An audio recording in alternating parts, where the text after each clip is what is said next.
Hey guys, just getting set up. Hey David, hey Dad.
Hook size, what is this, an 8? I think this one's an 8.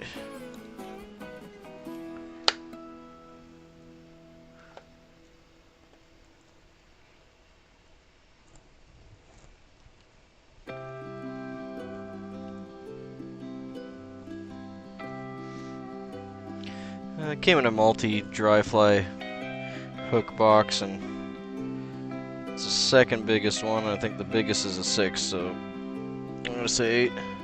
Looks like an 8 to me.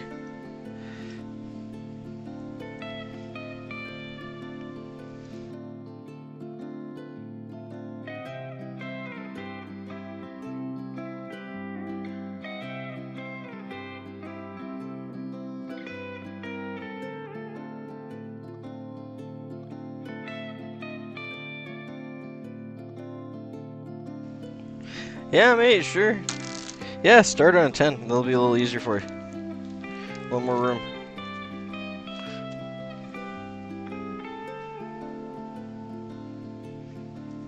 You got your stuff ready? Just need some deer. If you got a bucktail with some white on it, that'll work.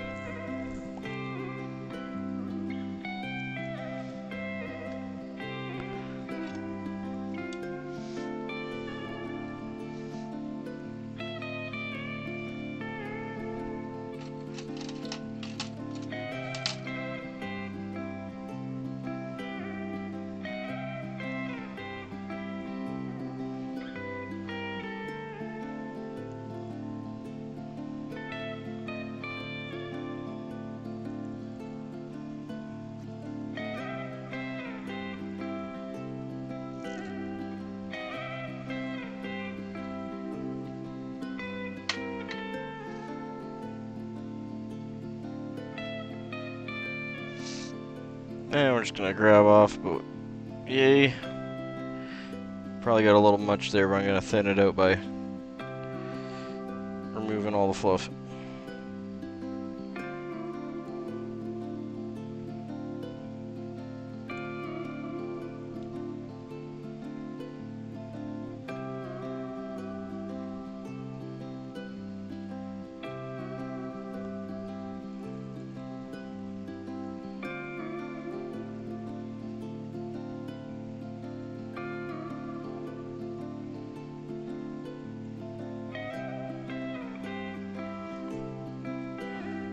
You can see that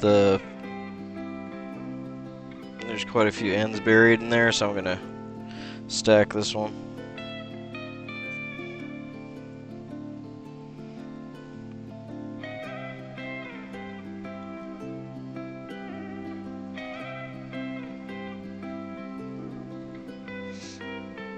Let's see if I can get that without it sliding on me.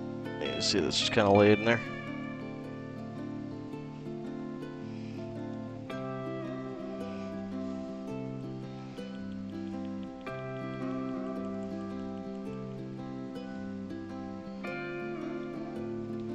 Feel free to use whatever stacker you got handy, or even just stack it in your fingers.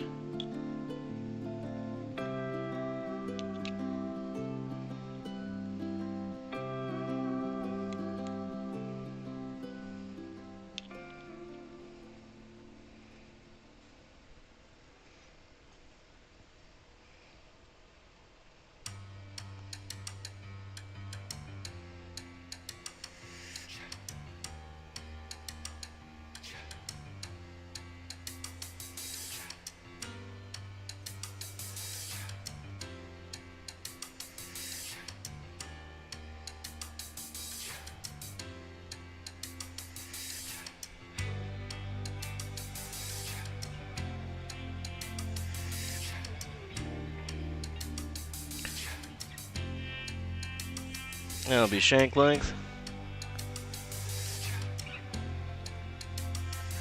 Okay, David, cool. Is my volume okay, man? I had to readjust my music and mic and stuff. Just want to make sure it's not too loud or too quiet. Okay, so we're gonna go shank length. Move that back down. Transfer it over. Just gonna do one light wrap. Draw it down. And one binding wrap to hold it in. And it should be on top.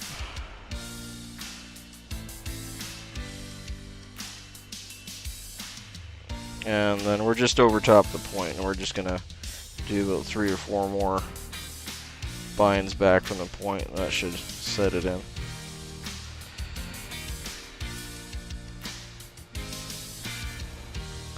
That felt pretty good. I think I got it on there nice. Yeah, looks like she's up top. Good.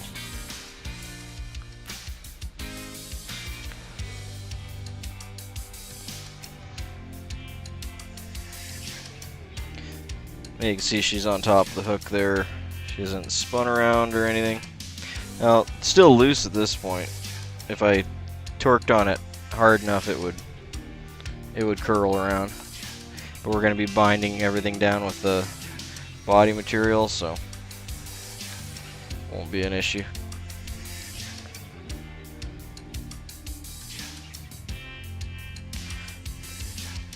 I'm just going to get rid of some of this loose hair. I'm going to be cutting it back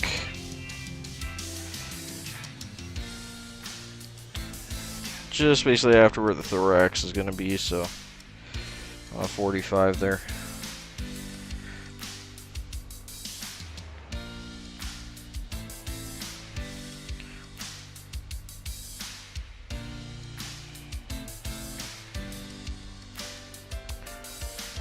That'll help with that taper in that spot. We're going to be doubling over that later. We're just going to be loose wrapping this to stop it from spreading.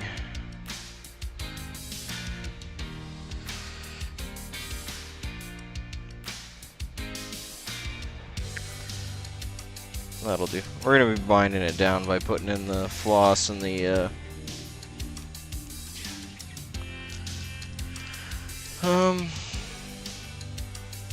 yeah, you know, I think I'm gonna cut me a new piece of floss here. Those ones are got some damaged sections in them, so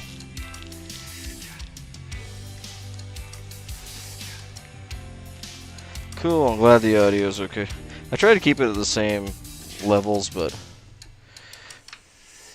I did some Windows updates and some drivers updates, and I had to completely reinstall all my streaming stuff, all my OBS, everything. It's a real pain in the tuchus. But we're back. Okay, so I'm going to be using this nice root beer colored floss as a rib. But you can use whatever you got there. David, if you got... and I'm going to end it. Hopefully you can see that there's maybe like a wrap or two between the where the tail stops and where the thread's gonna, or the wrap's gonna be. So I'm not bringing it right to the end, but close. If you bring it too close to the end there, it can kick off your tail, especially with bucktail, and cause it to, normally most people will get it to kink down. Or when you go to wrap your rib, it'll twist the tail and you'll end up with it, you know, doing all sorts of funny stuff depending on which direction you're wrapping.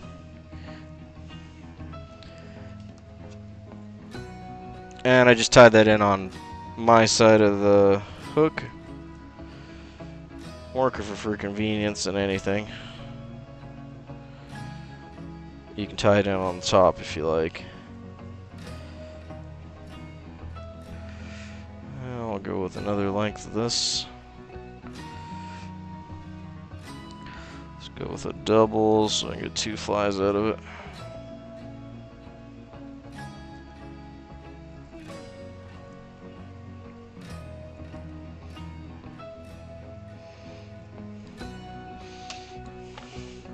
Kind of surprised how fast I'm going through that card. I thought this one was going to last longer because it's fairly thin. This is just an acrylic yarn. But whatever you got there, David, will be perfect.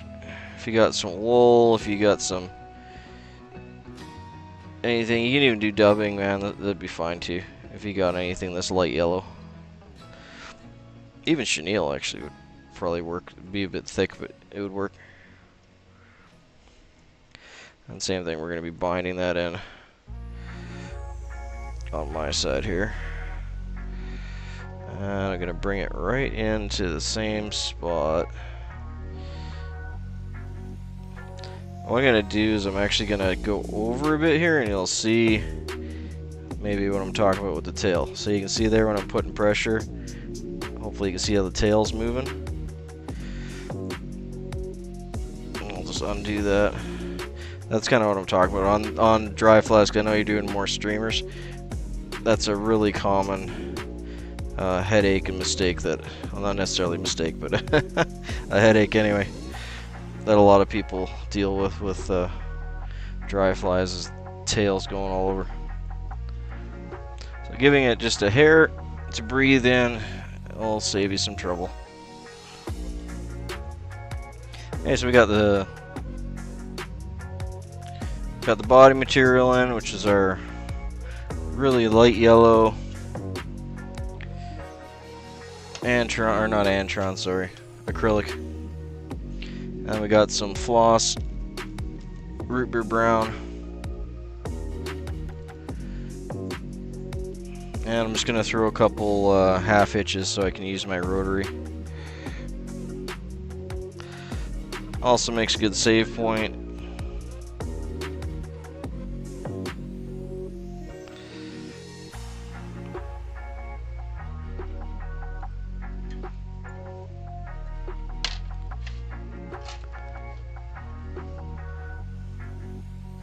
And we'll just stick that up in the bobbin holder. I'm just going to keep going, David. If you need me to slow down or repeat something, feel free, mate. I don't mind. I got 5 of these I want to burn off tonight, though. I'm just going to lightly, because this one was a little bit off, I'm just going to lightly twist this. Twisting it left and then right here. That'll get it to cord back up again.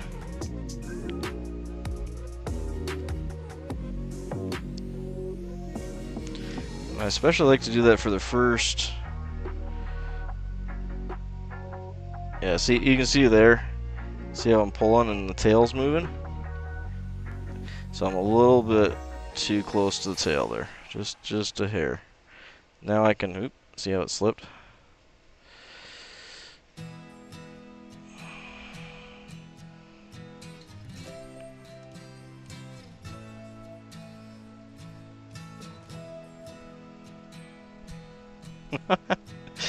Now I'm having trouble getting it in the right spot. There, see, now I can pull and the tail's not going to move. So now I'm on the right spot. I'm not going to bind that tail or it's not going to impede it at all.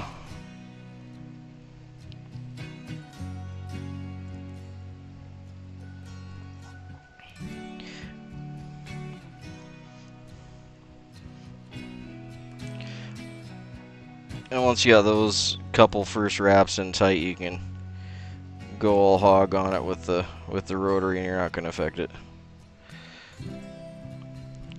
That'll also help your rib to lay in there nice too.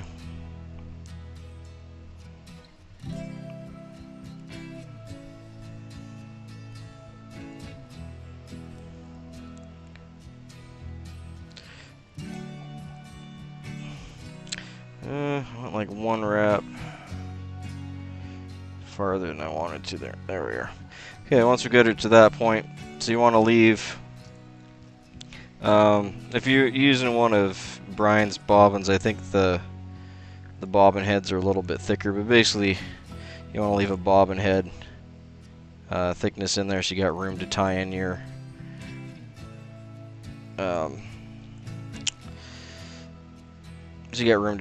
underwing and overwing without too much. You can even leave yourself a little bit more because these flies can have a bigger head and it's not a problem. If it's easier for you for your first couple, leave a bobbin head or bobbin width and a half. Would be perfectly fine.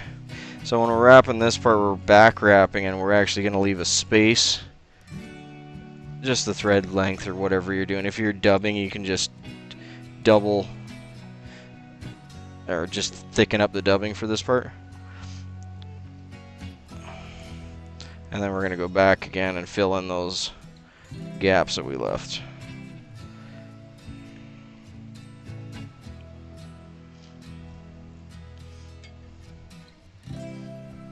So that'll just leave just a little hump up on top there, just so you get just a little bit. Straighten that out a bit. So the thorax area is just a little bit bigger than the back. Get a nice little taper, not quite cigar shape, but close enough. And just 2 or 3 wraps to trap it in. There's 2 school of thoughts to cutting off your material here to on top. You can either cut it off on your side. You'd have the most control. For me, I finished it right on the top here where I cut it off. If you cut it closer to where you are, not only do you have a little more control over where you're tying it off and where you're trimming the material, but you leave a smoother section on top for laying your overwing and your underwing. If you leave it on top, the benefit of that is your underwing and overwing will cover it, so you don't get as much thread show. Like you can see back here, I got a little bit more thread show on this side than I do on this side because it's half the wrap, right, and ended at the top. So if I ended it over here, I wouldn't have that little bit of a hollow spot. If you end it on top, the benefit of that is your overwings will cover it. The downside of having your overwings cover it is it does leave like a noticeable little lump, and that can throw your wing placement off a little bit. But as long as you're trimming it down okay, if you're using dubbing, you don't really have to worry about that because it's just wherever your dubbing's going to end. But you'll get used to it. If you're ending on the top there, just be mindful if some of your wings are kind of just driving you nuts and just going left or right, or not sitting right, or they're popping up. That's probably why. So try to finish off your body and your floss or your rib on your side if you're having more trouble with the wing, and that'll probably help you out getting the wing placement. Let's see, was I going that way? Yeah. So I'm just going to cord this up. This stuff lays really nice and really flat when it's not corded, and it looks great, but I really want to have a very segmented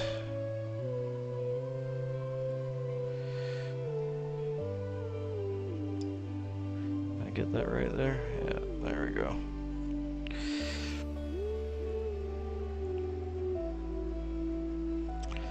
Oh, I did not.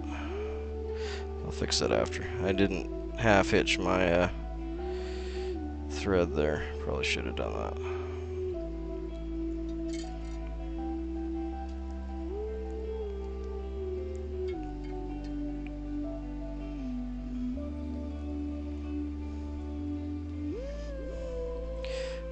actually finish this one on the... Hey, thanks for the sub, mate. Appreciate that. Is that Oscar? Fisher, great. Hey, good to have you in, mate. Appreciate that. Thanks for the sub. I know I said I was ending on the top. Just the way the wrap worked this time, I'm ending it on the bottom.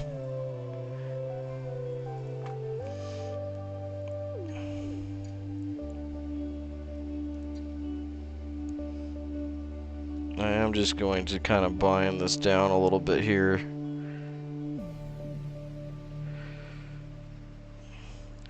Not a whole lot, because I don't want to leave a whole lot of bulk there.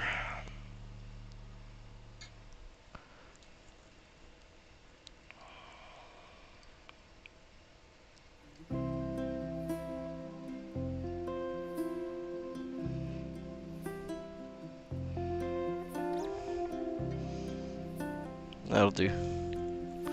Alright, so now we're going to go back to our deer hair patch, and we're going to grab some more of that, we're going to do white in the bottom.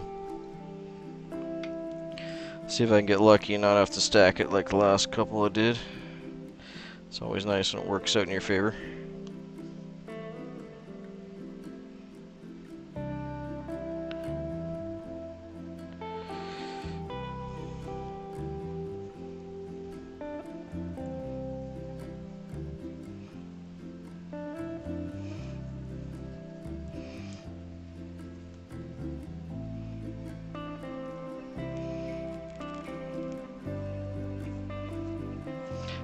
And as a rule of thumb with deer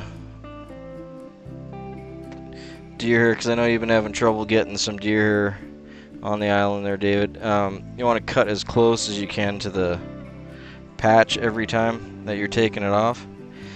It's more of a long-term gain thing. It'll make things easier for you once you get kind of deeper into the patch. This one's a new patch I just started with these flies, so that's hard for me to kind of show you. But you can see here where I'm pulling off, and it's nice and low down. I can't even really rub it up. I'm trying to get as close as I can to the hide every time I'm cutting off.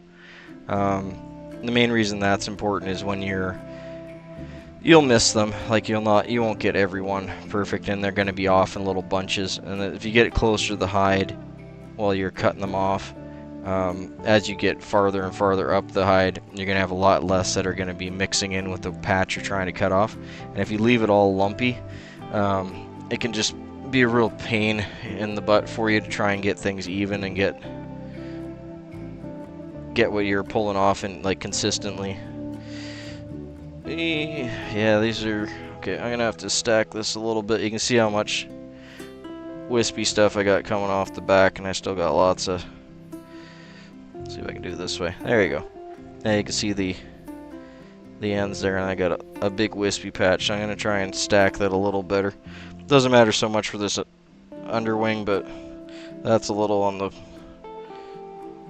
big side.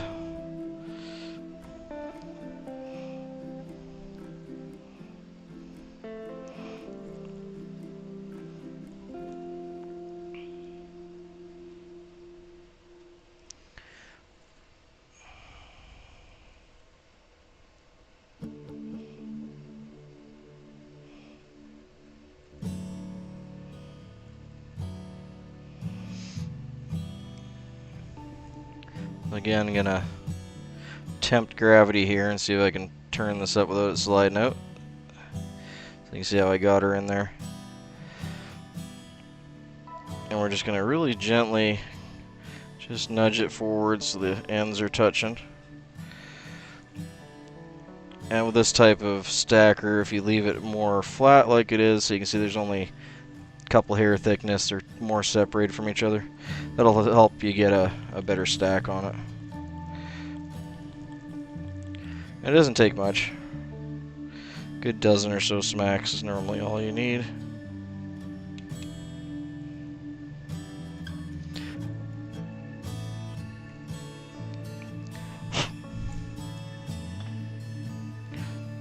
Yeah, if you're using regular,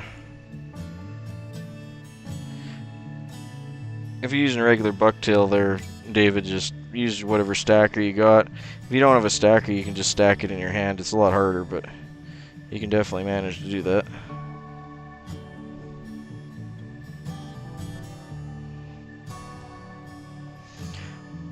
There we go. So that's a much straighter wing now. It's not. I never wanted it to be perfectly stacked. You can see that it's about. If we grab the tips there, there's still quite a bit that's under, but we don't want it to be like a perfect stack job. We want it to be a little bit wispy. And again, we're gonna go. Again, like a bobbin's a really easy thing to use for a measuring device. So we'll say like a bobbin width.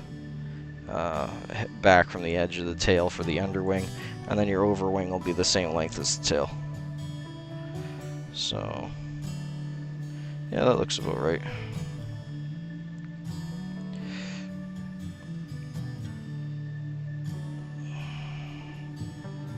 And I'm going to bring the thread up and just kind of cradle it so it's in between my fingers right now. You can see it's just completely loose. There's no tension on it. Gonna bring it back down, and the most important thing with a light wrap. Oops, sorry, I kicked my camera. 1 second. There we go. The most important thing with a light wrap is that when you're bringing this side down on your front side, when you're connecting it, you want to connect it the same spot that you left off on the other. So you don't want to have one over and one closer to the head of your fly, or it won't tighten right. That'll actually cause it to kink.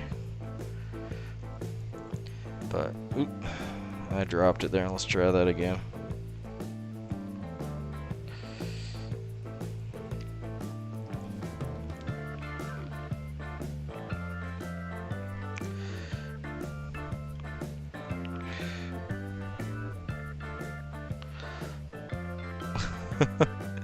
When I say that, I'm having trouble getting it to do what I'm trying to get it to do. Alright, come on, man. 1 second, I gotta do this again. I don't think I got my thumbs in the right spot.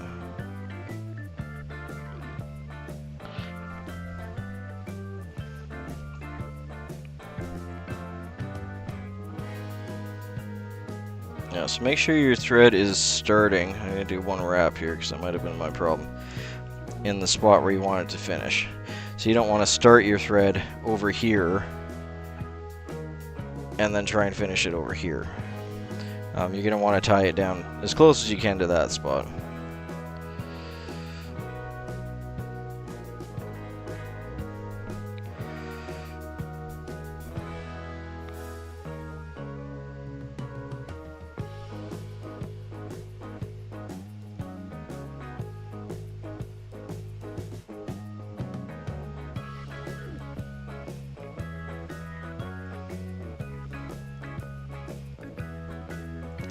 And it jumped ahead on me again, but I'm going to move it back and do a second wrap in the spot I wanted it to go. And that'll be fine. You can see I got 2 there. Probably see better now. I was trying to get it on the one back here, but whatever reason it decided it jumped ahead for me. I just did 2 more behind it, hold in the spot I was trying to go for. And that'll be fine because we're going to be covering that whole area there anyway. So there's only 2 wraps holding that in. That's really all you need.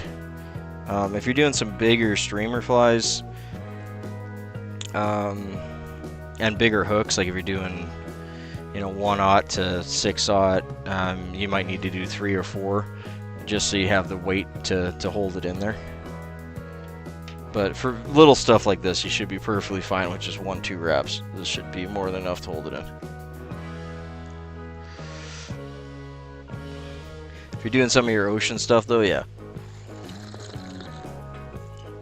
Oh, that's good tea.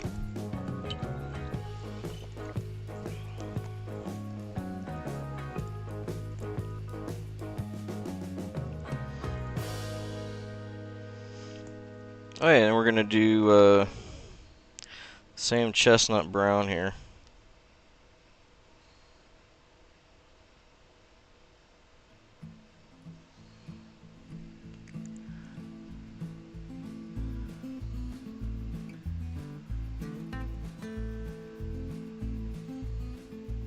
cool, man.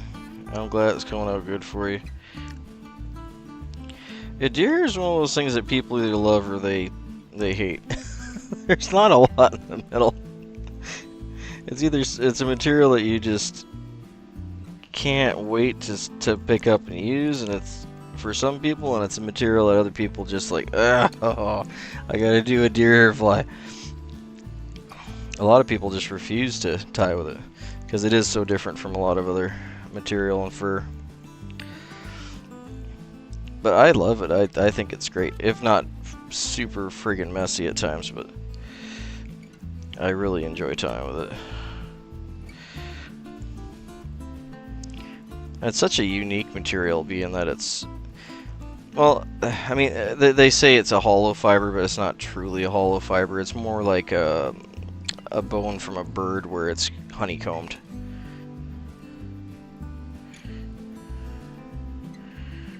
It's not like a straw tube, like the way some people describe it would make you think. And these ones are not hollow at all. They have almost no floatability to them, which makes them great for tails.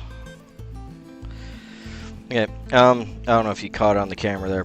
I wasn't actually paying attention to where I had it, but I'm doing that packing, like I told you. It's kind of a 6 1/2 dozen the other. The more you pack it like that, the more the bundle will move around, and sometimes that'll be a detriment for you. But when you get some practice in, you can kind of feel it between your fingers if it's where you want it to be. You'll know if you're doing it wrong or doing it too much, or if you one mistake you'll definitely make is while you're moving it from hand to hand or packing it like that, and then you pull a bit, you know, the outside comes with you, the inside stays, or vice versa, and you end up like just messing it up. Just restack it again, but that will definitely happen, I'm sure. So we're gonna lay that right on top. We're gonna go just a little bit longer than the white was. This one seems a lot shorter. Must have got a shorter patch on there. Okay, either way, I'm gonna do the light wrap up top.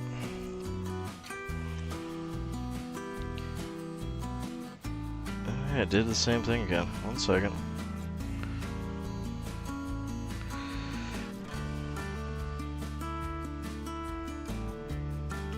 There we go. I lost some fur there, so I'm just gonna get rid of that.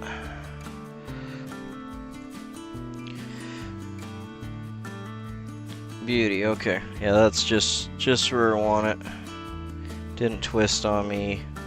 See there, it's right on top, and you get the white showing through. My side looks a little better than your side for how I'd like it to be. Always seems to be that way because that's the side I'm staring at most of the time. But we just have the 2 wraps on top. They're holding it.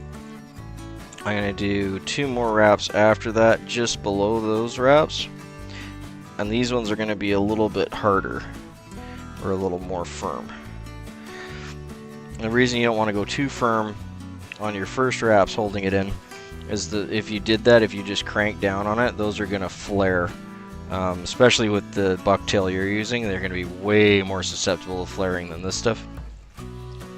So it's a practice thing. You just got to feel your fur. Every bucktail is going to be different. Every section of tail you tie is going to be slightly different. The middle of the bucktail is going to be your kind of choice spot to give you the most flexibility between flaring and not. The stuff on the very end of the tail is not going to flare very much, and the stuff on the base of the tail is going to flare horribly and be kinky and everything.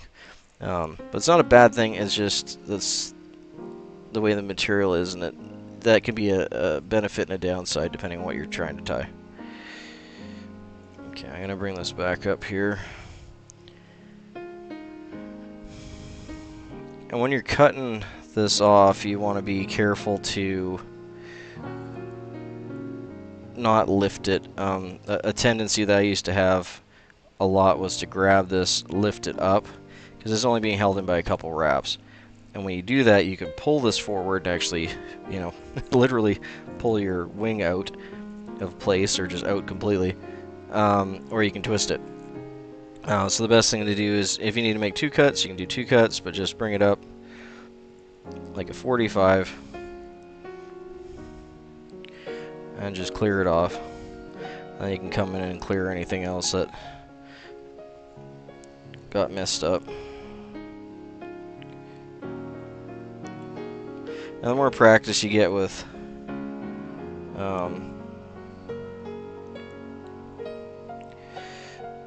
getting it to lay nice and flat on the top, the easier the cutoff process will be for you. But yeah, paying attention, just going slow with that, not putting a lot of pressure on it, will definitely help that from not twisting and just giving you a headache.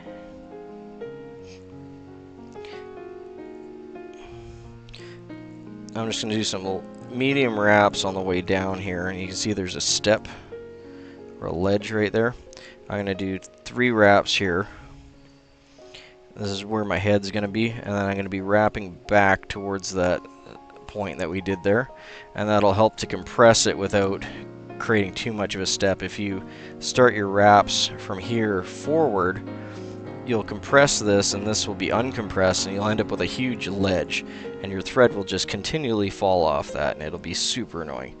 So if you bring it forward like that, and then you're going back, and as you go back, you're going to slowly build up to that ledge, and you should eventually trap it and compress it.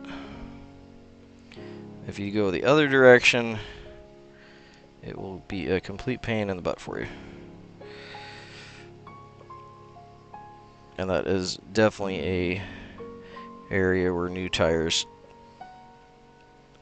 struggle on that. And what you're looking for, again, I'm using an 8/0. Is this 8? I keep getting this mixed up. Is this 6?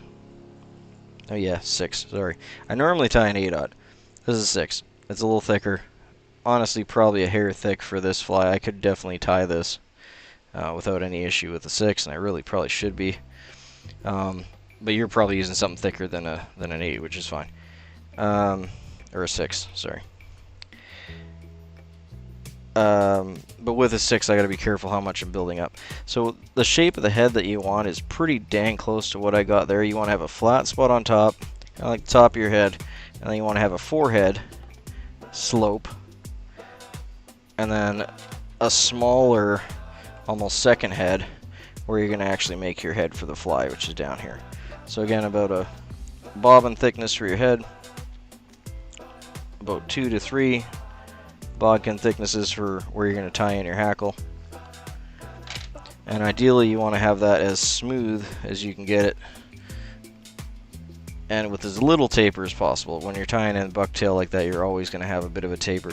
You'll see that if you look at like classic salmon flies and streamers, they almost always have that shape of head to them, and it's more a necessity thing than a style, because you're tying in so much material up there that you kind of need that. This is a very simple example of that, but it's still for the same reasons. Okay, I'm just going to grab me a hackle here. I'm talking a fair bit and slowing down a bit for you there, David, just hopefully you're catching up.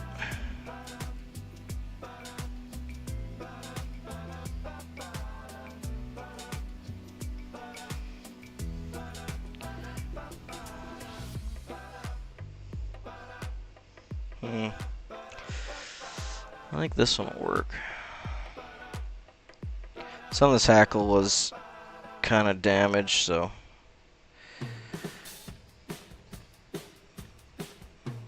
yeah, I think we'll get by with that.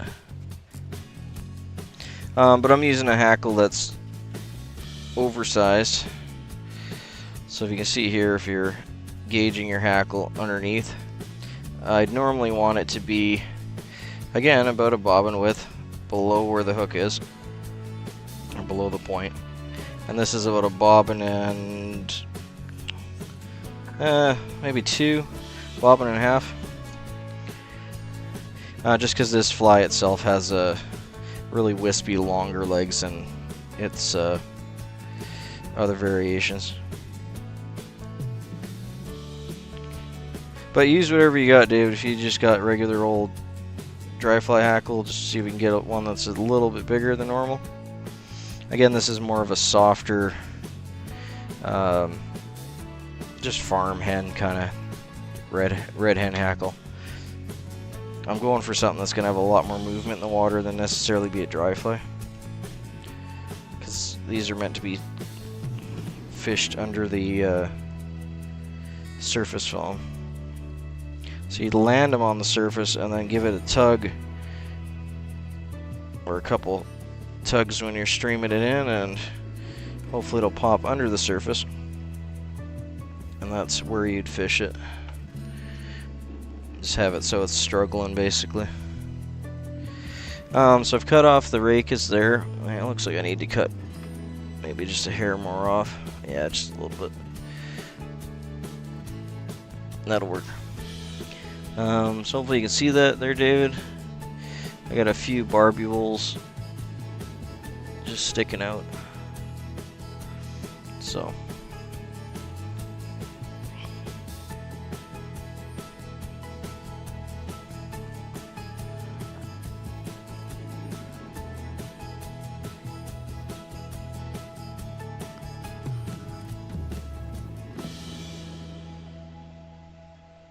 Oh, that's very true. Compared to synthetic fibers, yeah, natural stuff, your thread will bite into it. Like, you just have so much more control. Synthetic has its place, and sometimes the slipperiness is a good thing, but yeah, comparing like a bucktail to the synthetic stuff, night and day. Totally different. And not necessarily bad one way or the other, but they are very different from each other. Yeah, I'm just going to tie this in here, and then I'll spin it over so you can see what I did.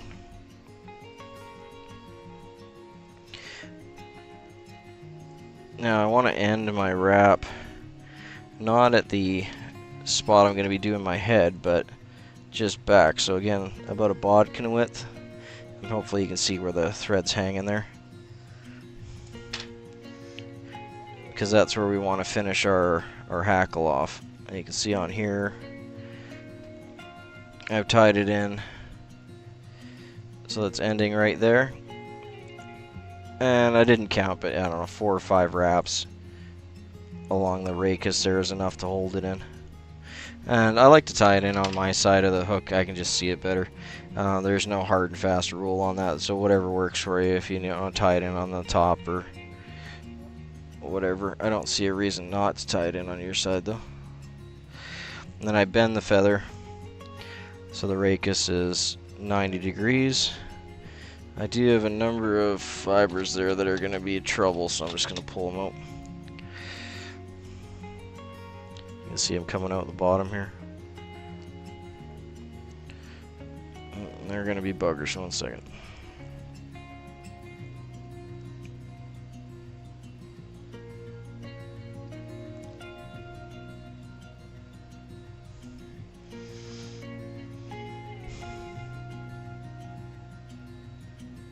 There we go. I have 2 schools of thought on that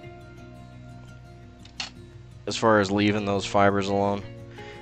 You can also just take off more fibers on your top side. That's your first part of your wrap, so you don't end up with that happening. But yeah, 2 schools of thought on that part is you can leave them on and wrap and just see where they're going to land, and they might not be a problem, and then you don't have to worry about them. And the other school of thought is get rid of them first before they become a problem. So whatever you want to do is fine.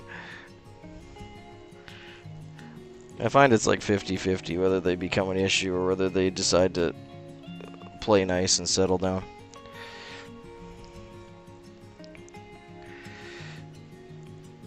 Okay, so we're going to... I like to wrap my hackle away from me, but whatever your preference is fine. This stuff wants to twist on me. I'm not sure why. Why are you twisting so much? Come on. It's a bit weird. It looks like it's nice and straight. Oh, and it broke. That would be why it's twisting.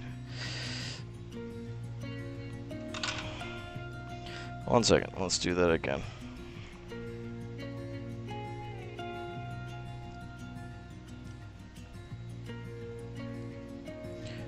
I'm just gonna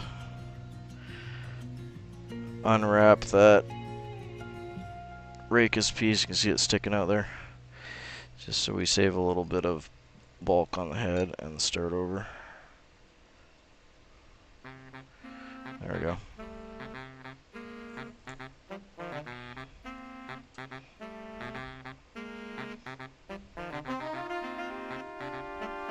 Sorry, David, I'll catch up if you're ahead of me.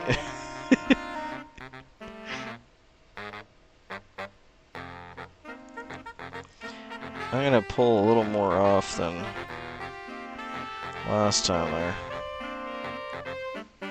The racus on these is pretty thick. I'm not really sure why that snapped.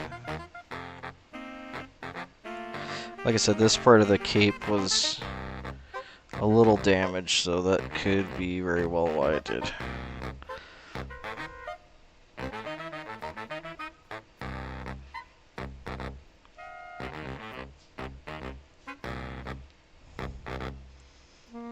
Alright.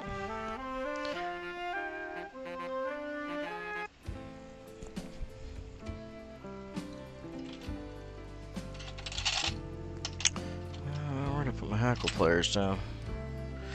I'm gonna try these pliers here and see if I have a little better luck with them. So I like to bend mine like that so it's 90 degrees to the hook shank. Don't have to, but it does seem to make those first couple wraps a little easier.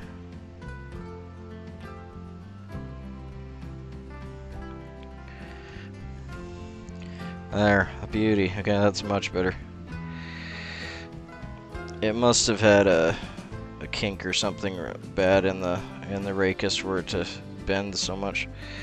So we're just gonna try and keep this even, and I'm going for 4 or 5 wraps. Spaced out about a racus width in between, so they're not right on top of each other. Because this fly has a very dark bulbous head to it, and we want some of that black thread to be showing through.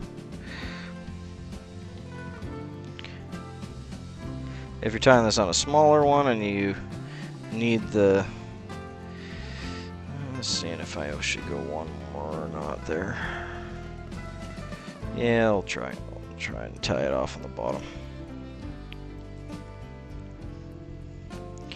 Okay,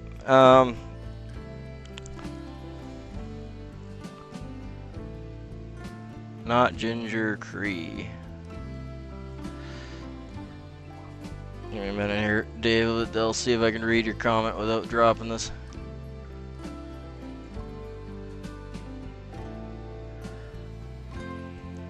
I'm still picking my hackle out. I don't have any reddish, but I do have ginger hackle.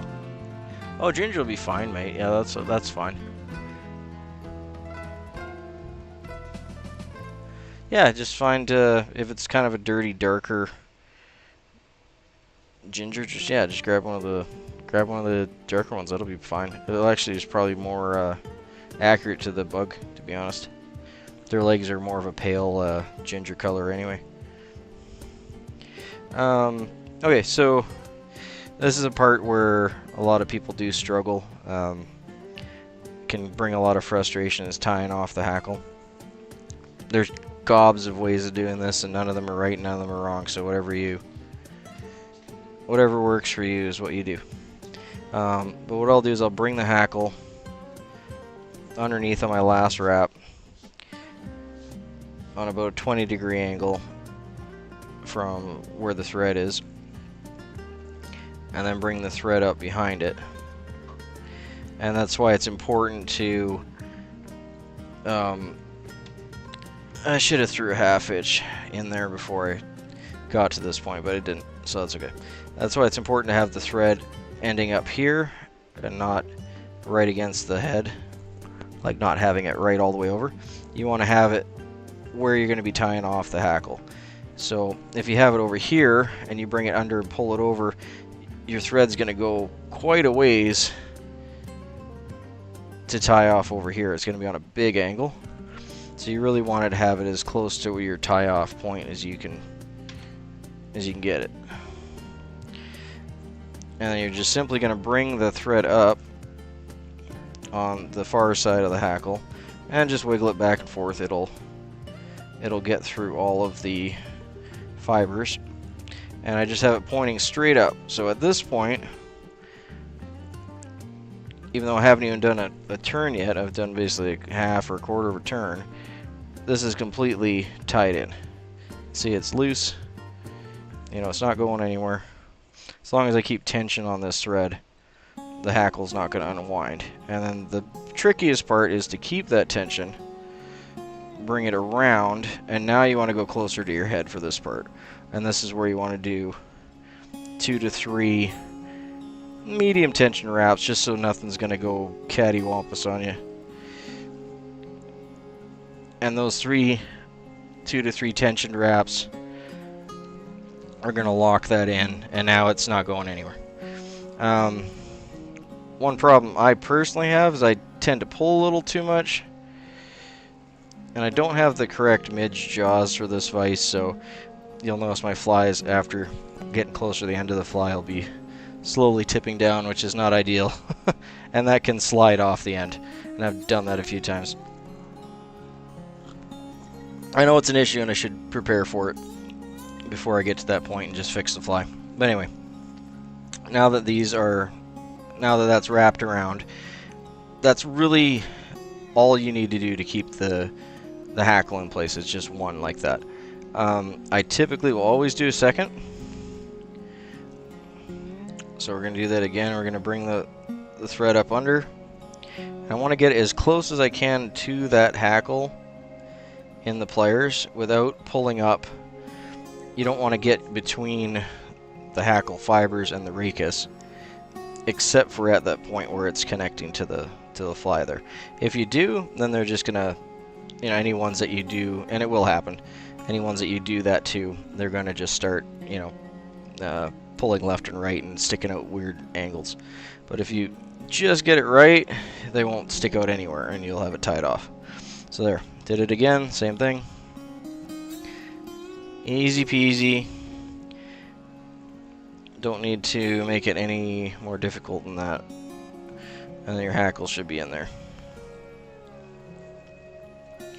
Only caveat I would say to that is if you're doing something like an Adams where you're tying in more than one hackle clump,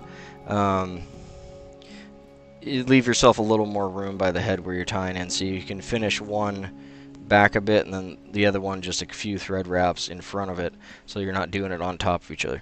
It just makes the process a lot easier for you. Excuse me. I have another drink of my tea here.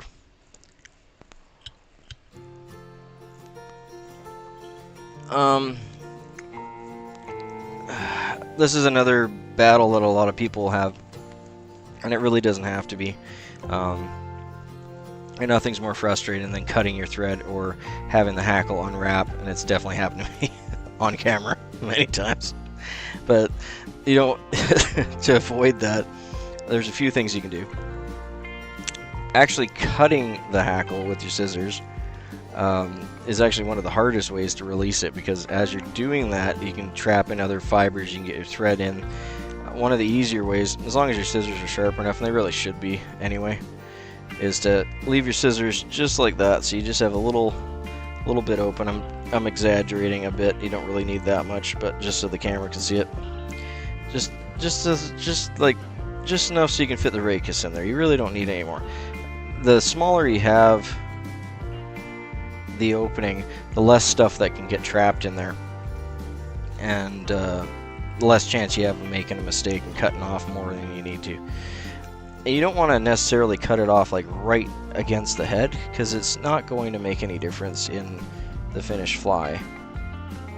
But you want to have it in there like that,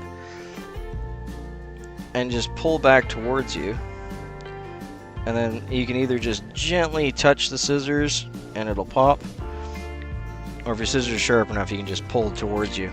The other thing you can use that works quite well if you sharpen it up a bit yourself is one of those thread rippers from like a sewing kit, right? That's exactly what they're meant for, and you can pop it off, or a cuticle cutter. They work really well too if you get them sharp. You can see that's popped off. There's no hackles going forward. Everything's nice and even there. Now what I'll do with this one is I'll put, like I said, I normally would have put a 1/2 inch there, but I just got talking and forgot. And the main reason for the 1/2 inch is it locks in your thread tension behind, not so much as a save point, although it does work well for that too. But it stops if you lifted your bobbin while you're wrapping the hackle, or you bump it or whatever. It's going to stop that from lifting and unraveling. Alright,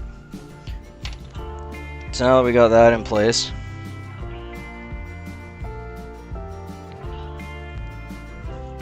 there's a lot of tires that are gonna not like this step. A lot of traditional tires won't mess with the hackle, like touch it as little as possible. What I like to do, and I've never really had it give me a problem, but again, it's more of a taboo thing for a lot of tires. Use your thumb and your forefinger like this, bring it forward, and you want to have the thread that's going down going between your fingers, and you're just going to just gently brush it back. And I missed one thread down there, and you're trying to get all the hackle back. And then you can see it gives you a nice clean spot to finish the head off there. There's no hackle in front. You're not going to wreck the hackle. You can do a nice 2 to 3 wraps there, and that will stop. That's just over the tie-off point where you tied off that hackle. So now it's got a couple wraps to bind it down, and you're ready to do your whip finish.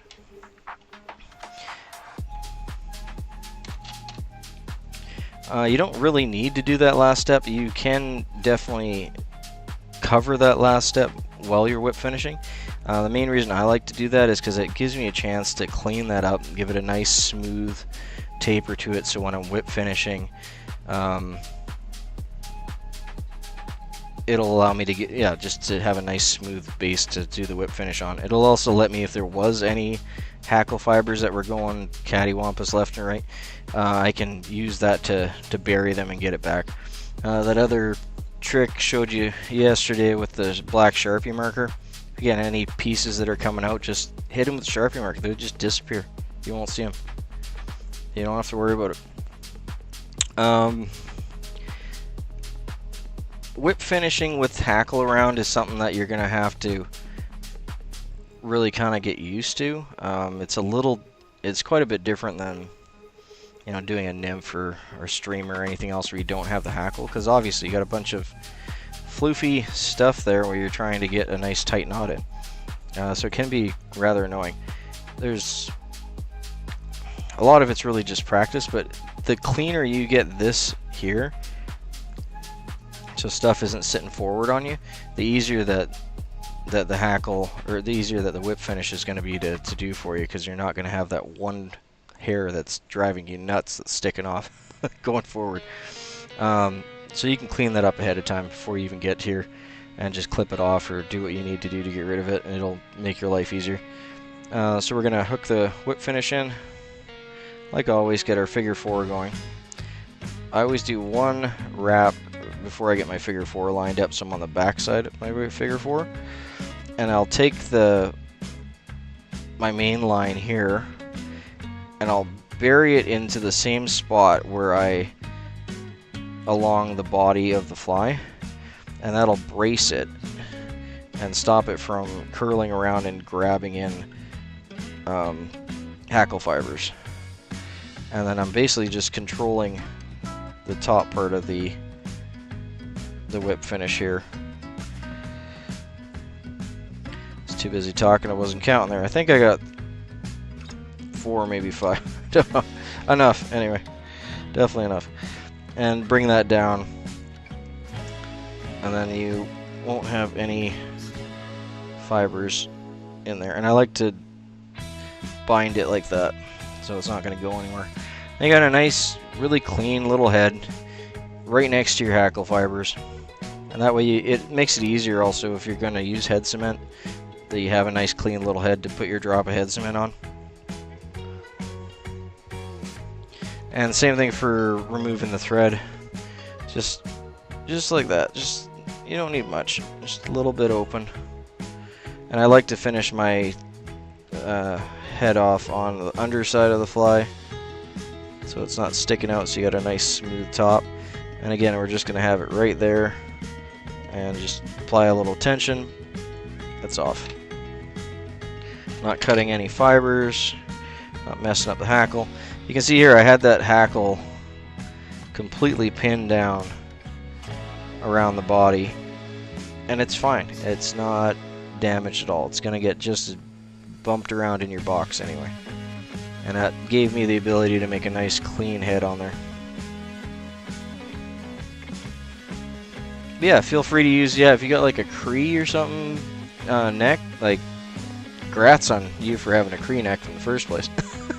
But yeah, that'll work just fine for this fly. Just fine.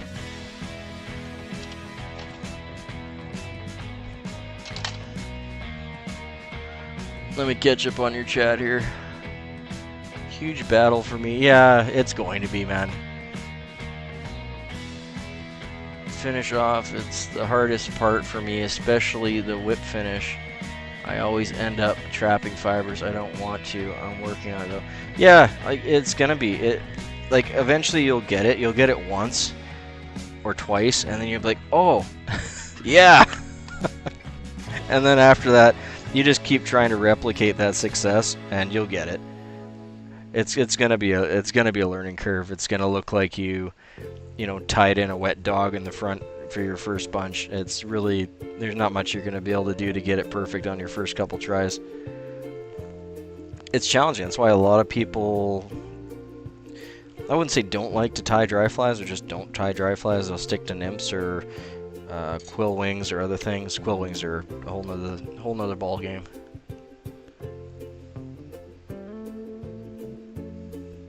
I'm glad I could help you out, man.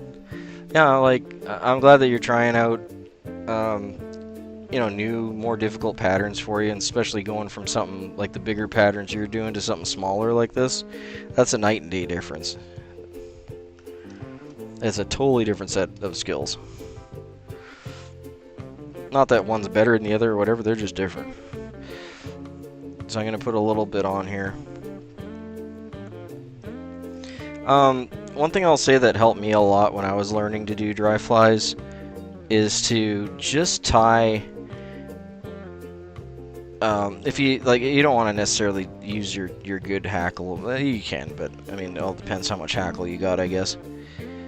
But if you got some not so good hackle, or just something you can play with, forget about the material, forget about the tail, forget about the body, just work from the thorax forward, and just tie in some, basically make an underbody with your thread, so you got a base, and then just work on the hackle. Forget about the whole back half of the fly, don't even bother tying it. Because you can spend a good 5-10 minutes doing this part, and then if you muck up your hackle, it just makes you feel horrible, right? And the back half looks great, and then you got this hackle going everywhere, and it's not working for you. But yeah, just practice just tying in just the hackle, and then you can even go, there's a few flies you can do where you basically hackle the whole shank of the hook. I'm trying to remember off the top of my head what the name of that one is. There's a bunch. Anyway, it doesn't matter. Those ones are good if you want to practice the actual wrapping, but they're not going to help you with the tying off part or the making a nice tight head or anything like that.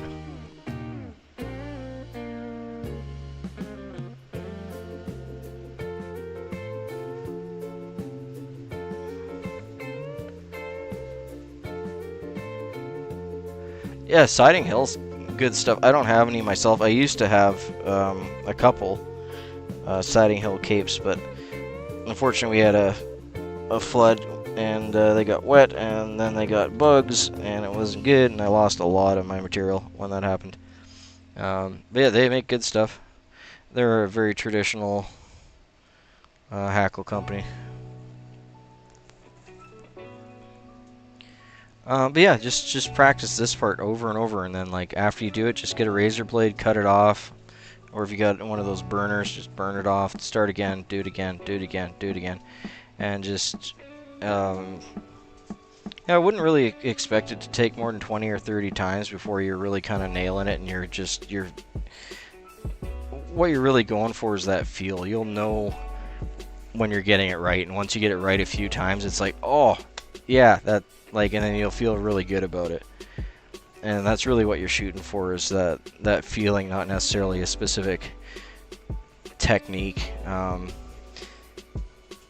Because unfortunately every fly that you do is going to be just ever so slightly different. Like if your top half of your thorax here where you're wrapping is more sloped, or if it's bumpy because your underbody was underneath it and it has like a kink in it, as soon as your feather hits that, it's going to go, you know, it's not going to lay straight, it's going to go left or right. So that's why it's better just to do a whole bunch of them, and then you'll feel, you won't necessarily know, like even when I was doing that last feather, it didn't want to lay flat. Like it looked like it should have, and it didn't want to, and I knew something was wrong with it, and I just gave it a little bit of tension and it popped. So it's like, okay, well that's what was wrong with it. But the more of them you do, you'll know when something just doesn't feel right.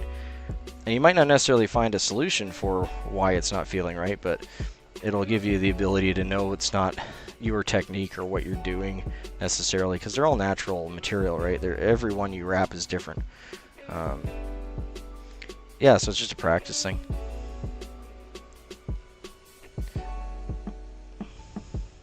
But hopefully that works for you, mate. I'm gonna try and plow off a few more of these.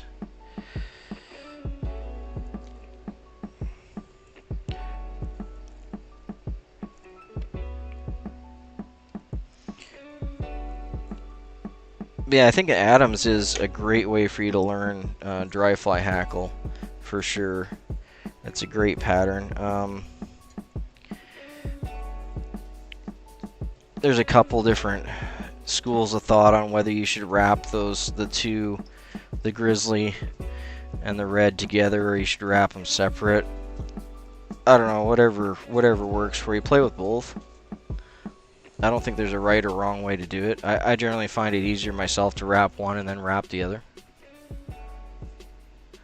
Hey, mate. Good to have you in.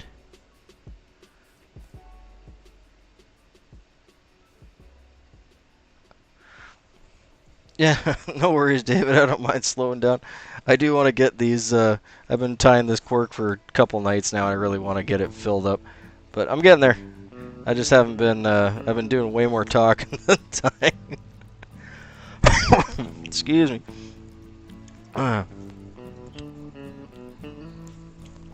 Not a bad thing.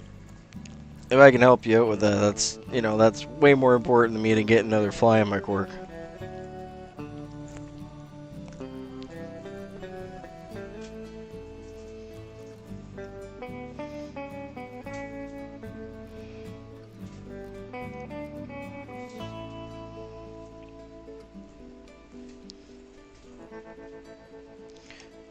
Oh, I pulled that one ahead a little too hard. Let's fix that up here.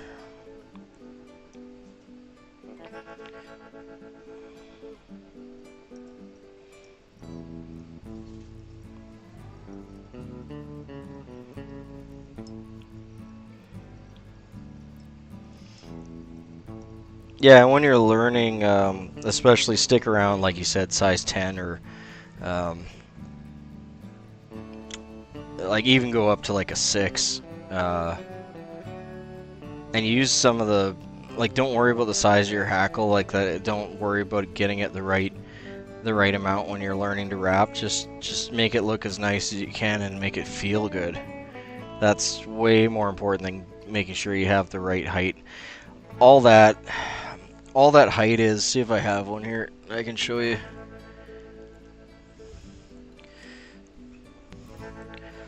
See if I can find one that's actually done right so I can explain this. No. Just randomly pulling one out here. My luck, it won't be the right size. But hopefully this will work for me. Okay, there we go. Okay, so all that height is really meant for is to do this. Hopefully you can see it there. So it's just, my hand's not perfectly flat, but if it was, it would be resting on the tail and the barbs. So when it lands on the water, the hook is just above or just sitting in the water, so that way it's going to float in the film on the top. And that's it. That is really what hackle length and gauging hackle is all about. That's it. So if you get this wrong, you can adjust the height of your hackle by adjusting the size of your tail, because it's the angle between those two that makes that work.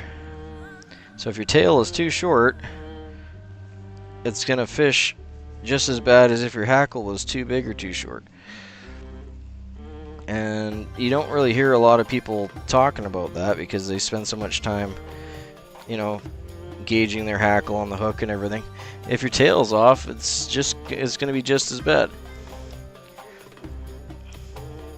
And honestly, after you fish the thing for a while, it's going to be so beat up it's not going to matter. So when you're practicing this, just tie it. Just feel comfortable with it and just get it done.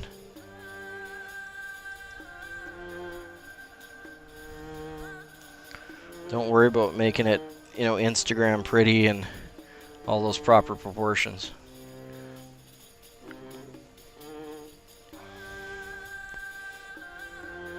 Hopefully that made sense for you with, I have some, I don't know if I posted them in there yet or if they're coming up, but on my channel's posting page, whatever you call it, community tab, there's some old school dry fly proportion charts, and on there it'll show you the angles that I was talking about. So have a look at those. I think it might make it make more sense for you. I wonder if I actually have that here. One second. I do actually have it right here. 2 seconds. I'll find it for you.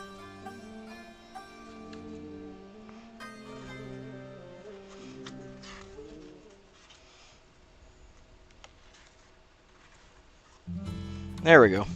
Alright. This is an old book from the 70s. Out of print. It's from Britain. There you go. There's that angle I was talking about. So that's the important angle. It doesn't really matter at the end of the day whether you make that angle with your hackle or you make that angle with the tail. I mean, preferably you want to get them both accurate and both right. But if your hackle is too small and you don't have bigger hackle, or your hackle is too big and you don't have smaller hackle, you can adjust that by adjusting the tail, and it'll fish fine. But yeah, if you jump on my community post, I'm pretty sure I have that image in there if you want to print it out or just save it to your phone.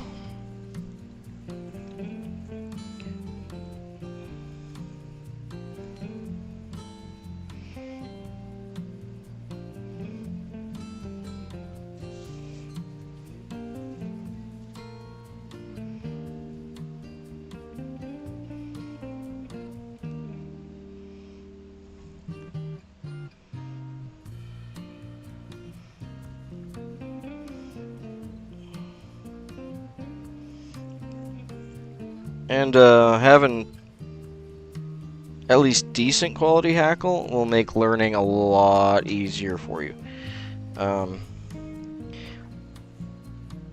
Good quality hackle does have its downsides too. It's not all amazing stuff, unfortunately. The downsides of really good hackle is the rakuses are very slick because they breed them for the shine and they breed them for the strength. So it can be even more so harder to tie in the rakus and not have it pull out on you. So it's more important to do little tricks like leave those barbs on and things like that. Or if you're tying in,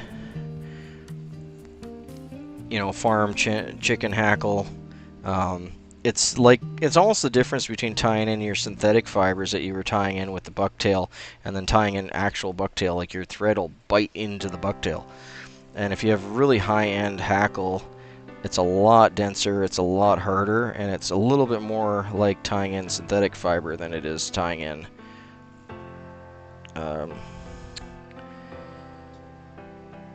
like the difference between synthetic and bucktail. Not a bad thing at all. It's just something to be mindful of if you're switching between capes and you're finding that your hackle's just pulling out on you. That's probably why.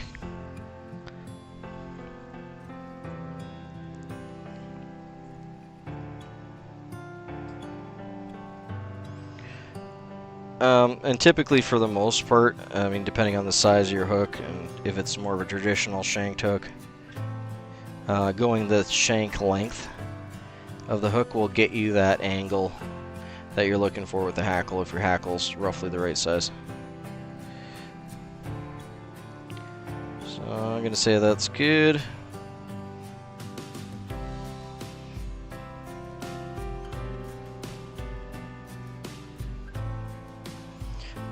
It did spin on me just a hair there, so I'm just going to adjust it and throw one extra wrap in. And it really does want to twist on me, doesn't it? Excuse me.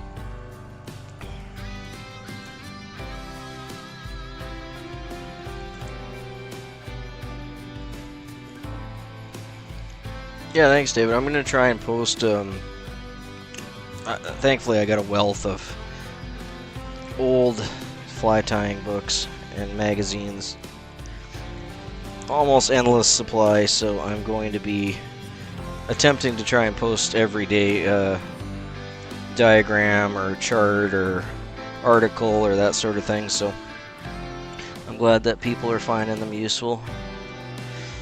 As far as I understand from the YouTube guidelines, it doesn't affect copyright stuff because I'm not monetizing it at all. So I don't think I'm gonna get in any trouble for that.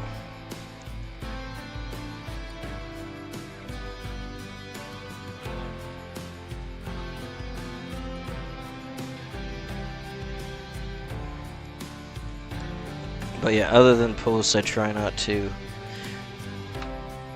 use other people's work because it's not cool.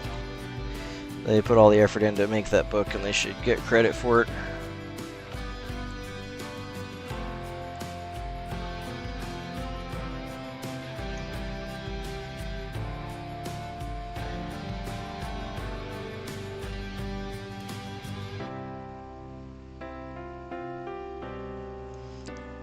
But as far as community tab posts go, it's, as far as I'm concerned, it's no different than Facebook and everyone reposting memes that no one created. Kind of the same thing. If I can help someone like you figure out dry fly hackle by posting some old knowledge, that's awesome, and I will keep doing that.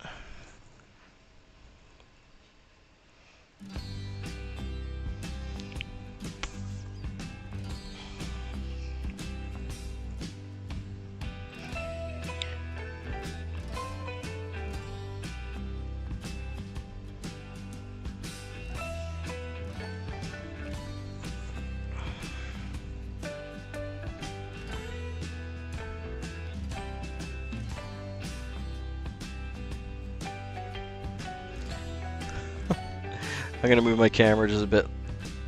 Check this out. That's the most realistic fly I have ever tied. Dude, what are you doing? Are you serious?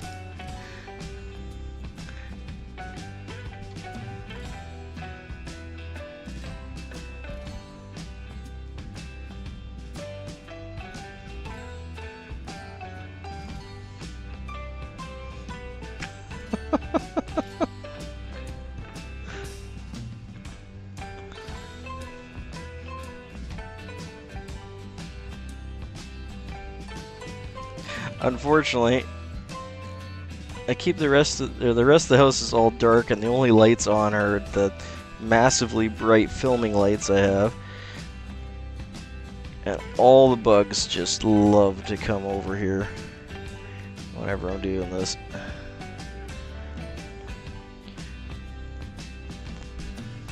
There's literally like hundreds of them just on the other side of this, where I can almost reach them, trying to get in the window.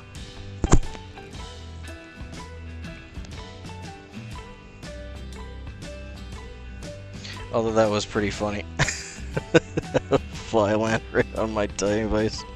That's awesome.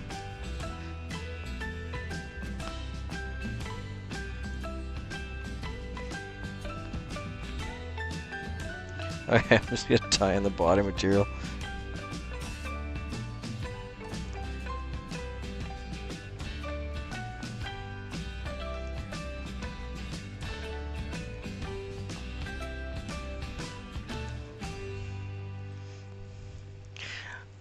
And I wasn't recording that either. I could have made a really cool short out of that or something. Jeez, wasting my time.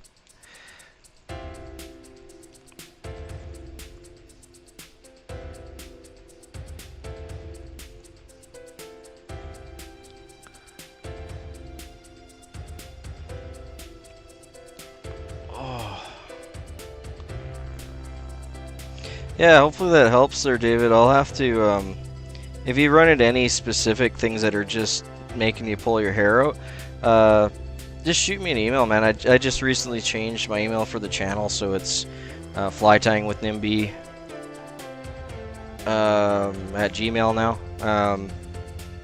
But you can use my old one, which is Adventures with Nimby at Gmail too. Either one, they both go to the same inbox now. Yeah, just hit me up and I'll be happy to try and find a pattern or something we can tie together, or I can do for you. You can hopefully overcome any issues that you're having.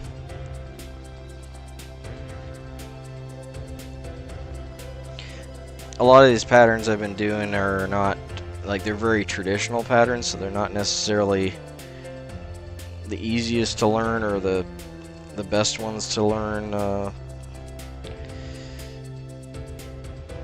techniques on necessarily, because they're all from like the 40s, and I like to tie old patterns just personally, so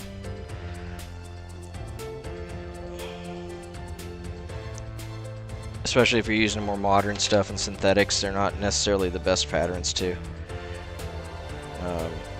overcome your hurdles. But I can definitely look around and find something that might help you. Adams is very classic though. That is definitely something that you can tie all day and get better with.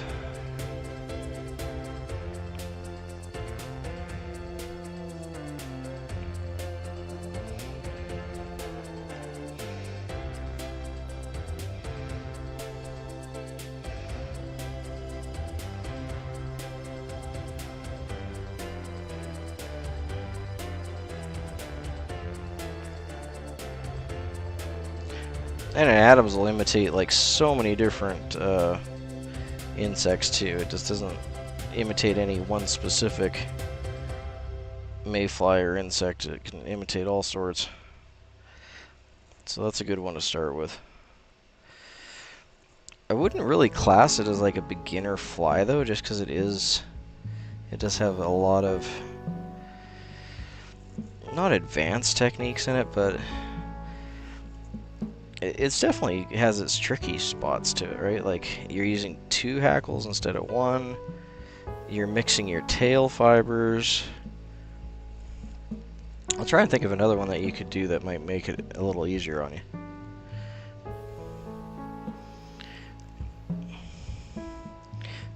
March Browns are another one actually that might be a good one for you to look up and tie. They're very simple, and they work just as well in my opinion. You can do the wet fly wing on those too, and they look great. Do I have a type of March Brown here? Actually I do. This one it's a horrible picture to be honest with you, but That's a March Brown from 19... What was this one tied by? Audrey Joy. So Audrey Joy was alive. So that would be 50s, 60s. That'd be one of hers. It's very similar to an Adams. For that one, I'll just read what it says here. 10 through 14 light wire hook. A few brown or black hackle fibers for the tail. Fine gold wire or round tinsel twisted around with black turkey fibers for the body. So you do your turkey fiber wrap first, similar to like a pheasant tail nymph for the body, and then use the wired counter wrap, twist it. A hackle is one brown and one black hackle fiber, so very similar to the Adams. We're using the grizzly and the brown. And then the wings are just a hen pheasant, which is really easy to get. If you get a pheasant skin, like a whole skin, just use the wing for that. But since pheasant is so close to chicken, you can get some chicken wings. That'll work just as well for the wing on it. And it was created in Portland by Audrey Joy. It's good early to mid-season fly. But like a lot of March Browns, you'll see a look closer kind of that guy, where they'll be a little bit on the lighter side, and it'll have more of a wing, kind of similar to that one, except pointing back. Would be the more not traditional, but the more modern way to tie it. But yeah, just Google them. You'll get gobs and gobs of pictures of them. But that would be the original pattern. So you might find that one a little easier to learn on, because you're not dealing with the fighting with dubbing and all that stuff. It's a lot to pull in all at once. Or if you get bored of the Adams, just switch to that one. They're very, very similar. Talking too much again, I forgot which direction I wrapped this.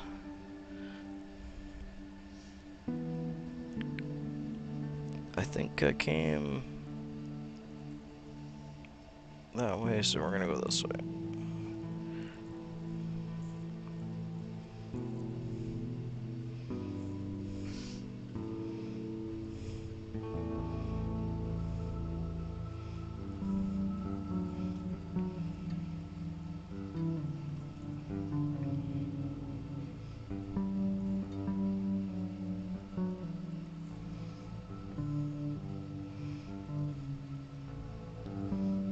Yeah, so you definitely want to start bigger, like you said, size 10 at least, or bigger.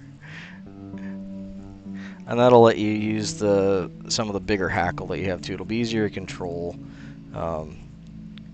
It's not as expensive, easier to find. And then when you get better at it, you can use the smaller, nicer hackle in your capes for the smaller flies once you do get a little bit better with it.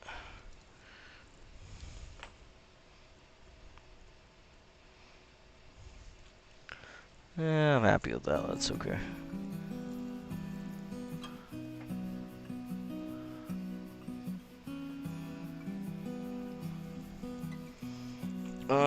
Let's do... Yeah, we're gonna do the Underwing now.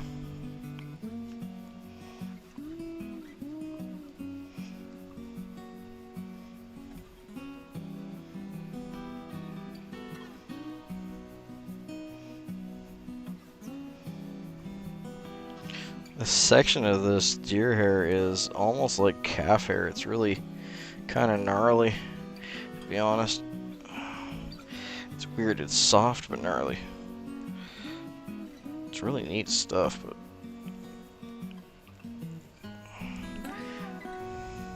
I'm trying to cut it without getting it all over myself. Yeah, that'll do. So I'm gonna pull out the fluff.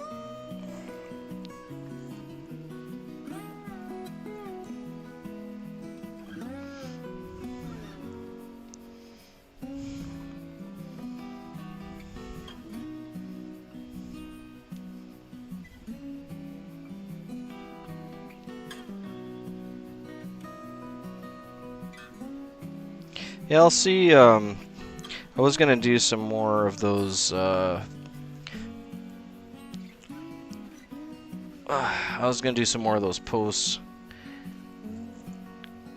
the next day or two here. So I'll just specifically for you, David. I'll try and dig up some ones that are helpful for doing dry fly stuff. So keep an eye out for those. That'll be probably around Thursday or Friday, I think, because I already got a bunch in there that are scheduled. So it should be probably around the weekend. Should have them in there.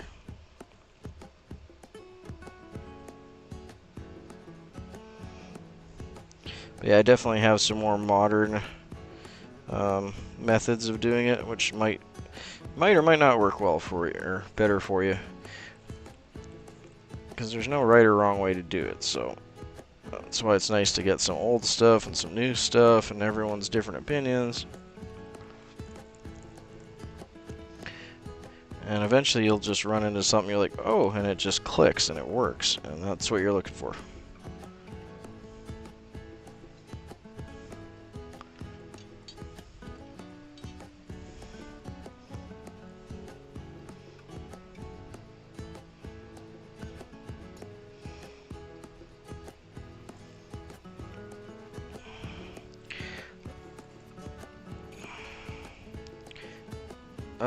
Since you're using actual deer hair there too, David, one tip I'll give you, which will probably save you a lot of pain and suffering, is deer hair, and it's probably not a big deal for you on the island because I know you guys are a lot moister there.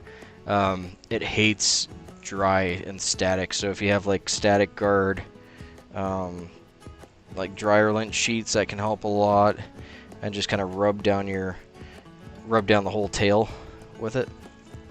Unscented, of course, if you can find some, work better because you don't want it necessarily your flies smelling like lavender or something. But that'll make it a lot more easier to handle without it just statically sticking to everything. My point on that was when I was telling you about compressing this, like you're compressing a snowball. Another reason for doing it that way instead of stroking it is whenever you stroke it in one direction, you're going to add static to it.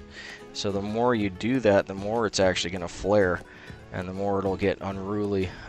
So the moving back and forth like this will actually help to calm it down a bit and to keep it from getting so poofed up and unruly. Again, every deer hair tail you get is going to be different, and some of them are going to be a lot more want to play ball than others, and some of them will just go everywhere. So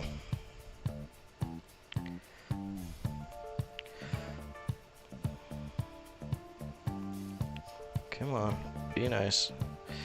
Got my fingers held back way too far. I should have them much farther ahead.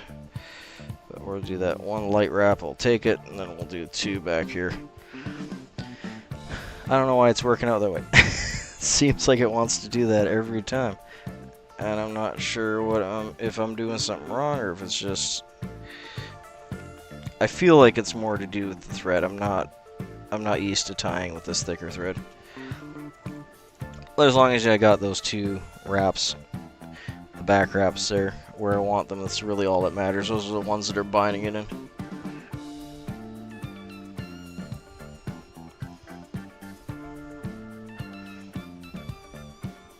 You're definitely not going for perfection.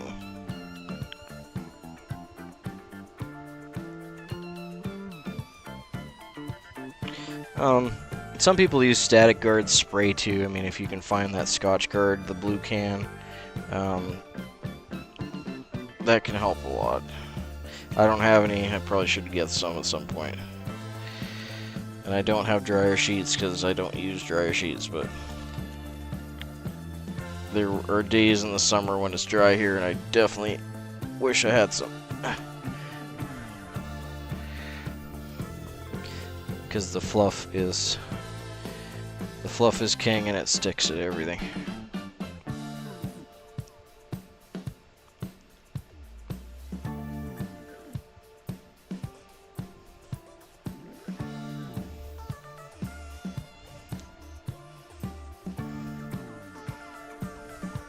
Yeah, I'll make an effort trying to get you some kind of traditional dry fly information for you for the next week here.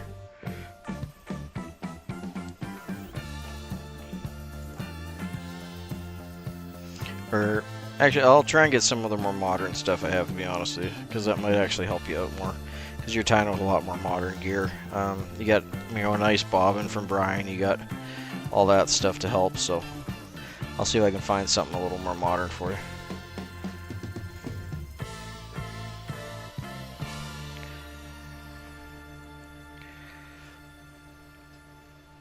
I feel like these are getting shorter on me. I don't know why they would get shorter going up the hide, but I definitely feel like they're doing that.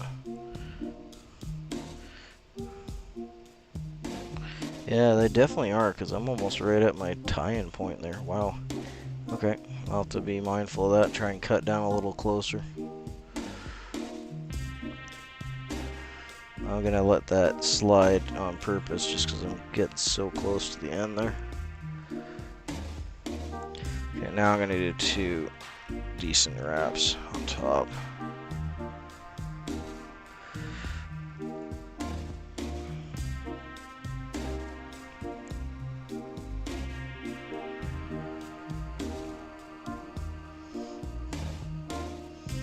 Yeah, I'm happy with that. That'll work. Yeah, I almost didn't need to cut that. It's so, yeah, that's gonna. That might cause me some problems because of the density difference between the white and the black here. That's gonna create a bit of a step right there. Well, we're gonna run with it. We'll see how bad it is. I just have a feeling like that's gonna be a problem, but not much I can do because that's as short as the hair was. I'll try and cut the next one a little, just a bit longer. Not sure why the patch would get shorter as I'm going up. Normally it's the opposite.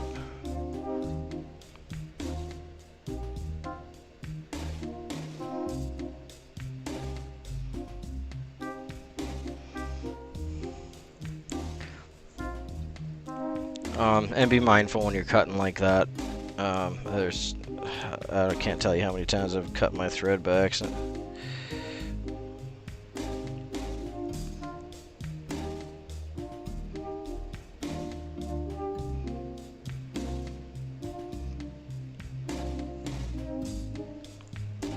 I'm gonna bring this back a little more than I normally would just because of that Overwing being so much shorter. That should allow me to make it a more even step. Alright, so we're going to do our 3 or so lock offs there. That'll keep the tension on the top. Did I get one? Ooh, I did get one thread kind of off center there. I didn't notice that. Let's see if I can move it over. There, that's a little better.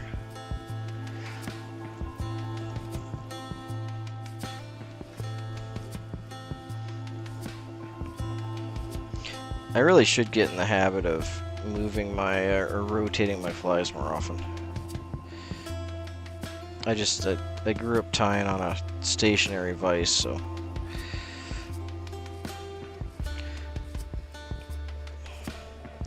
See, moving this way and wrapping it like that, you get rid of that step and makes it into a nice,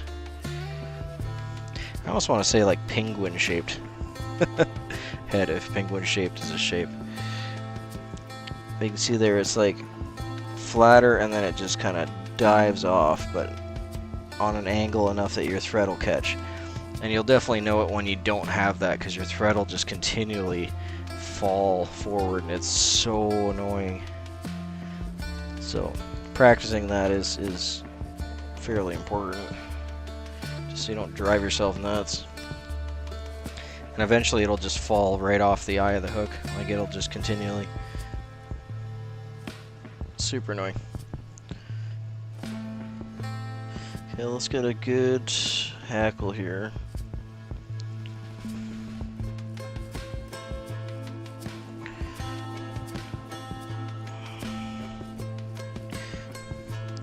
Probably should have saved these ones for doing like tails or something else, because they were damaged a bit. But I think we'll be fine.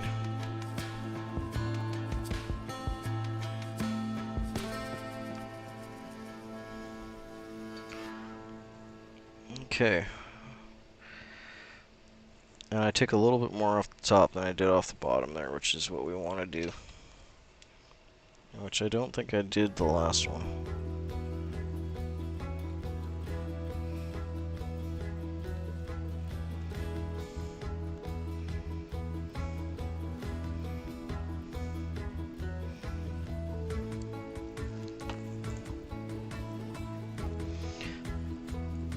You can see there, hopefully, left a little bit on the rachis there.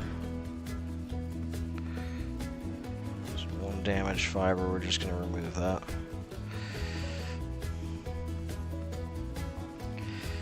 Well, this one feels like it's a hair shorter than the last Hackle too, so I might only get 3 wraps or 4 wraps out of it most.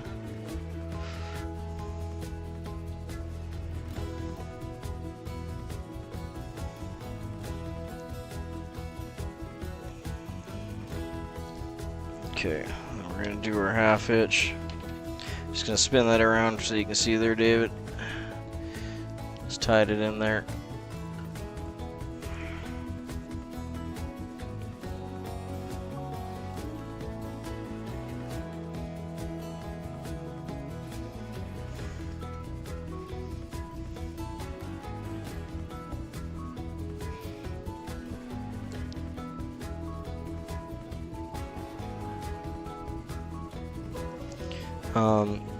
One thing you can do too, David, if you're really trying to get in.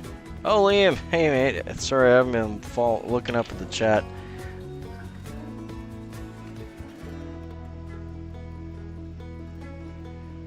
Yeah, I kind of thought you might have more an issue with the moisture there. Yeah, that's for sure. I've had a lot of stuff ruined from moisture. Don't have that issue up here where I'm now, but. Hey Liam, good to have you in. This is called a sandfly buck, so it's basically like a bucktail mixed sandfly, or sandfly with a bucktail on top of it, or used bucktail to tie. It's from 1947. It was tied by Godfrey, Milo Godfrey in Spokane, Washington. Was the original tire.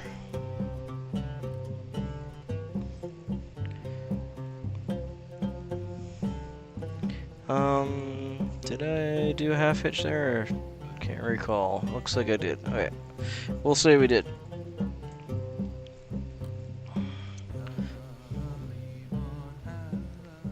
And I'm just gonna bend that hackle. So we got a 90-degree. You don't have to do that step. That's a me thing. I really like to do that. It just seems to make things work better for me. If you got the right tension on your hackle, you really shouldn't have to bend the rachis there. I just find it just helps me.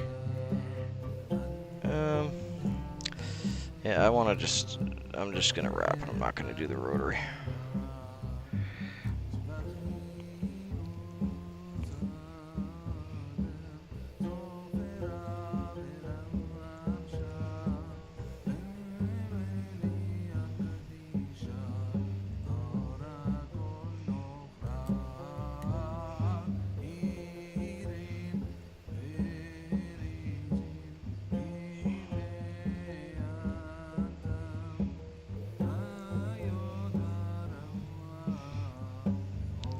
Yeah, this one does seem to be a hair shorter than the last one, but I think we'll get it.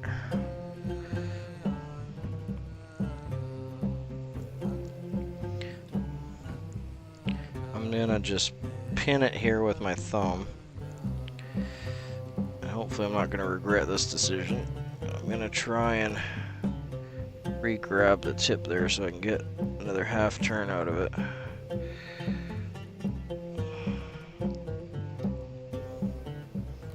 Oh, we're close. Alright, I think I can make this work.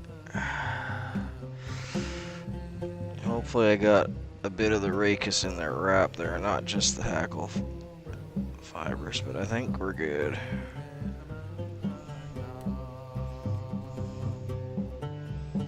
Okay, so we went around the one side there, and we're going to do our 2 or 3. I'm just going to do 2 here because I'm going to go for a second. Same thing, we want to bring the hackle a little bit out front, just so we can get between the hackle and the stem there. And then up. Whoa, I lost it.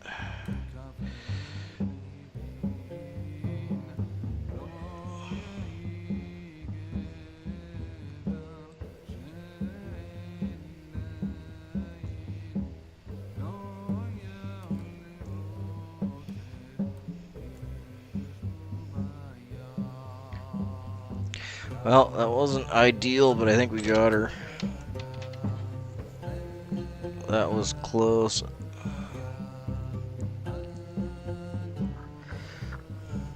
I'll have to leave a little bit more on there for the next one. Just gonna place this just back just a hair here before I cut that off. There we go. Just a safety. I'm pretty sure I got the rake because it feels like, yeah, I do. Okay, good, we're good. If I was just tying in just the end of the fibers there, it wouldn't have been strong enough, and it probably would have broke. But I definitely have the rakas in there. It's pretty rigid.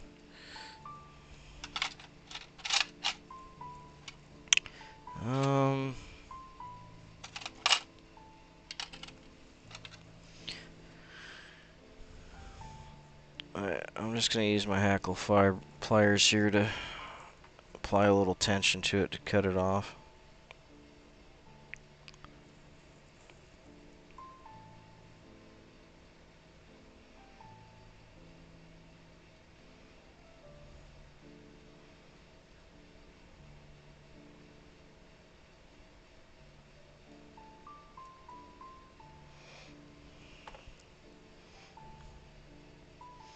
Okay, cool.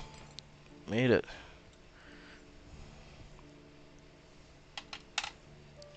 Well, I'm not going to count my chicken hackle until it hatches, I guess. Make sure that this isn't going to unravel on me. I think we got her good, though. Felt good. That's the main thing.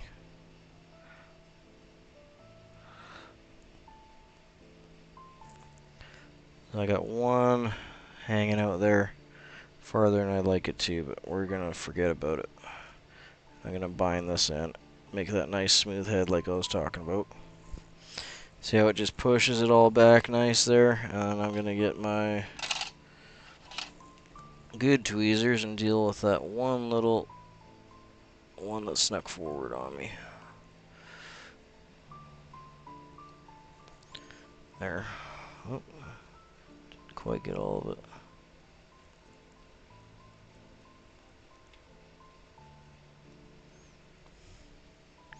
There we go.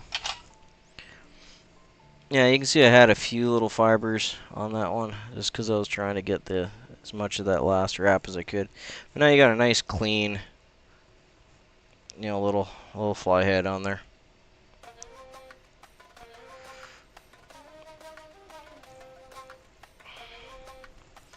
I'm gonna throw 1/2 inch in here before I do the whip finish, just because I should feel confident on that, but I don't. Don't really have any reason not to feel confident because it did go as I was planning.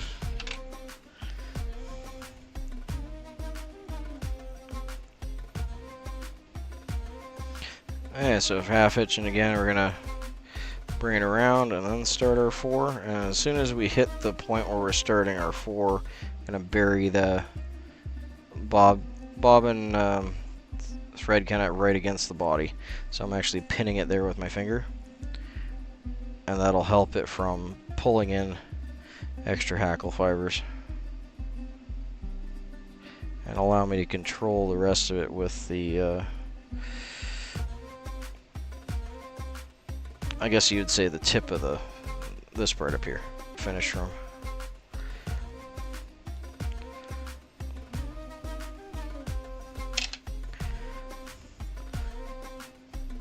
And she'd be done.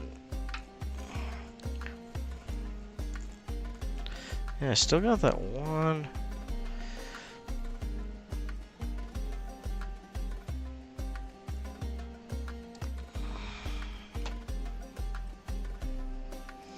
I lost my thread, and I'll fix that after. Where is it? There she is.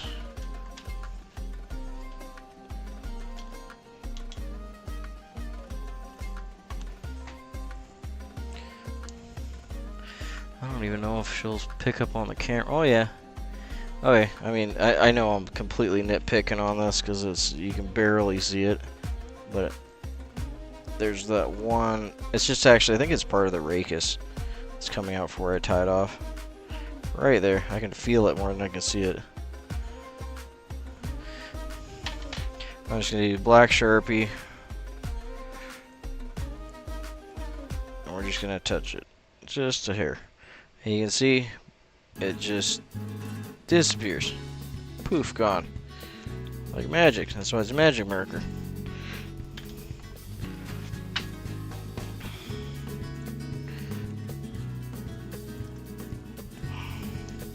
Because if you're going to be cutting and poking at it, you're going to just cut your thread or damage your thread or pull something apart. The head cement's going to lock it all in there.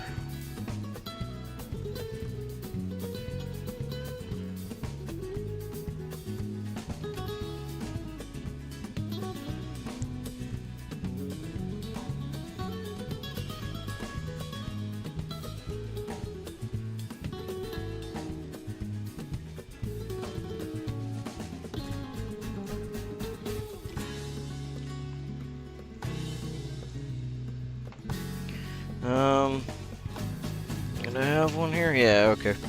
I'm just gonna use an old quill rachis from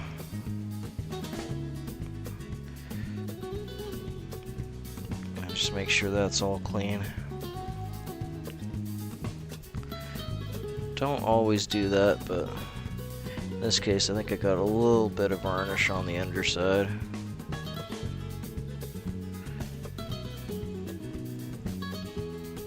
There we go, sandfly buck. I think it's a great pattern for like a spent, like the late stage of that bug where they're going back in the water after they're pretty much their life cycle's finished. They're gonna die, and they're full grown adult, and they're big and they're chunky and they're vibrant and they're colorful, and they just finished doing all their mating. I think it's a wonderful pattern for that.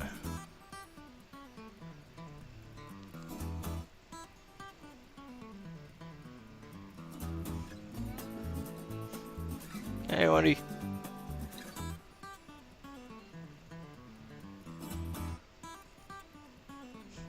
Thanks, Liam, if you're still around. That's probably past my bedtime too, mate.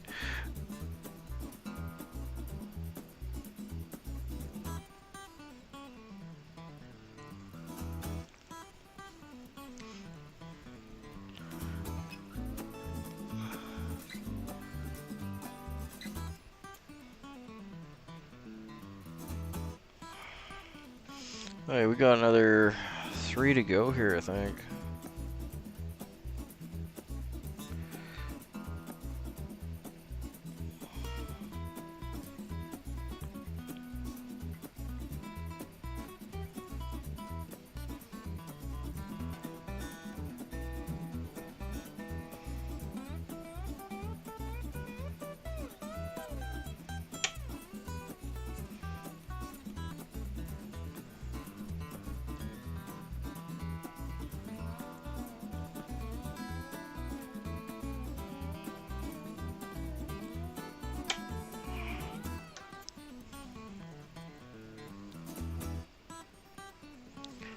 Do, do, do, do.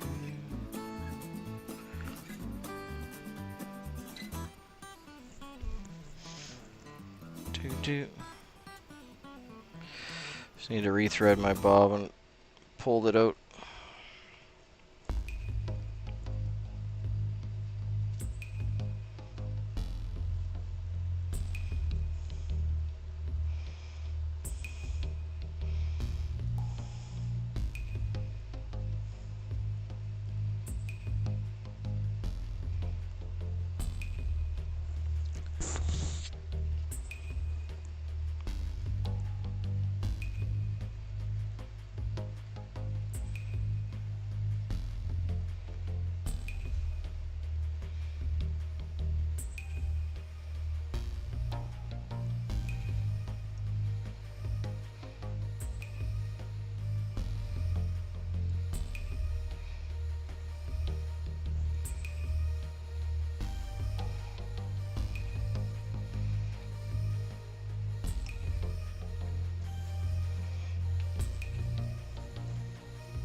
Yeah, we're just gonna go for that middle section again, that nice chestnut brown. I'm gonna try. I like that lighter brown though. I don't necessarily want to move, but like I said, when I was last couple patches I cut off there, they seem to be a little on the shorter side, which isn't a big deal for the tail, which I'm doing now, but I'm thinking for later. I'm gonna try and I don't know why it would be thinner there. Here's that fly again. Here.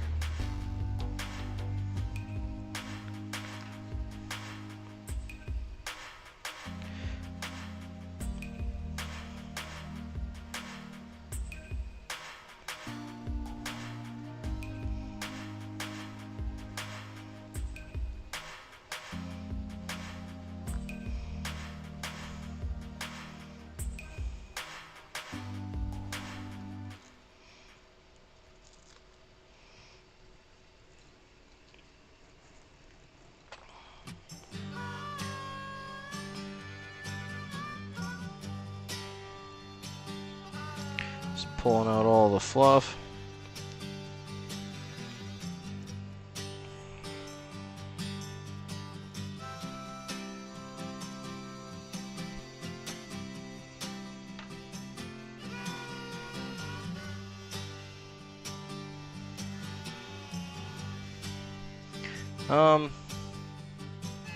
Oh, David, one fly you can tie. It doesn't have to do with the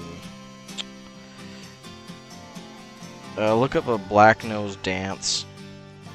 It's a type of minnow pattern. Really super, well, I shouldn't say super easy to tie. It's very, very simple. It literally just uses bucktail. And you can do like little eyeballs on it like you like to do. But it just uses the white and the brown bucktail. And some people will paint eyes on it like I was saying, but super simple pattern, but I imagine it would work well for where you are in Hawaii because it's a bait fish pattern. And it's simple because it only uses that one material. But it's complicated in the way that you have to, it's a minimalist fly. You need to really cut back on what you're doing with it to make it work well. So just very little bit of bucktail, not like the big poofy variety. But yeah, look up black nose dance. That'll probably be fun for you to do with the bucktails that you got. I think they'd work really well there. They work great for like salmon and steelhead, so I can't see them not working in the ocean. And you can tie them on bigger hooks too. all the way down to like size probably 10 even. You can tie them if you really wanted to.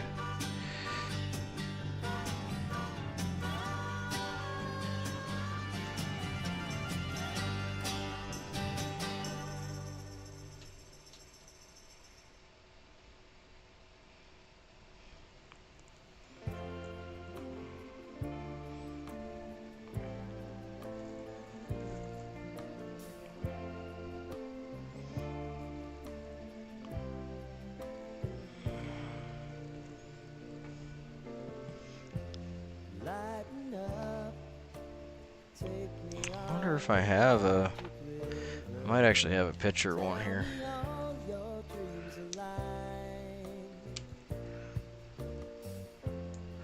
I'd be surprised if this book didn't have one, to be honest. It's a really traditional fly.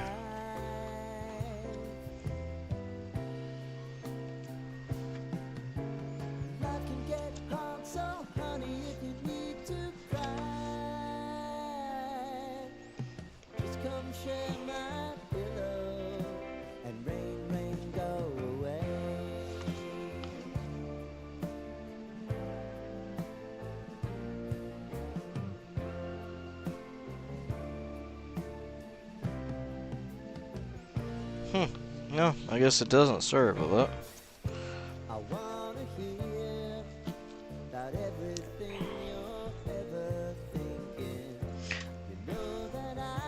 I'll throw, when we're done here, and I remember probably in the morning, I'll look up a picture of one for you, and I'll throw it up in the community page.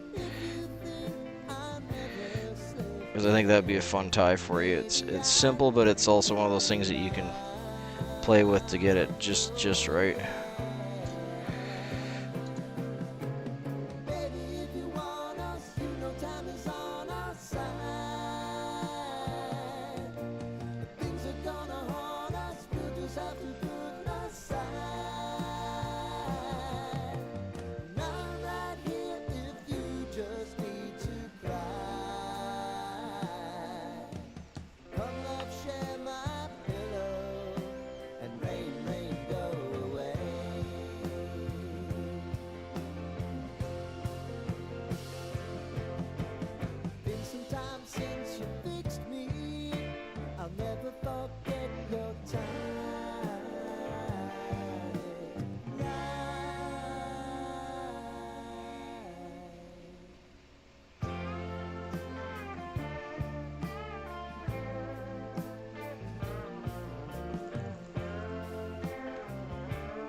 I'm just going to tie in that rib here again after we got tail in.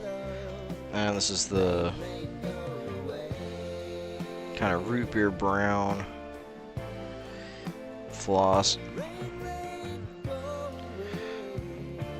You can feel free to use thread, whatever you got, it's fine. How many I got left? 3. Okay.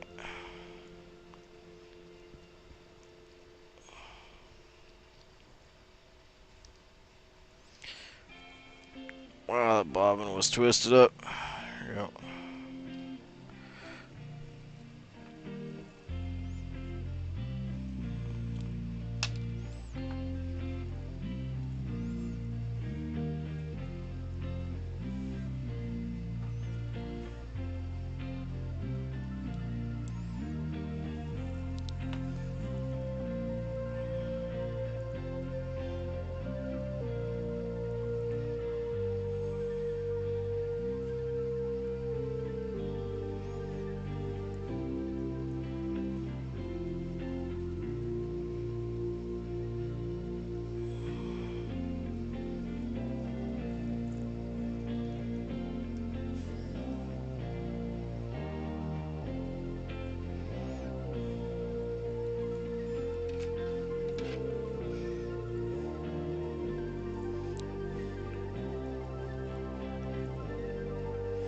Hey, Crazy, how's it going, mate?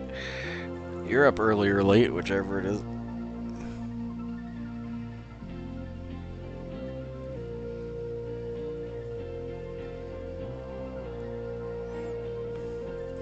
I don't even know what time it is. Oh, it's only midnight here. I thought it was later. Oh, I'm just gonna do one extra half hitch there, more than I need.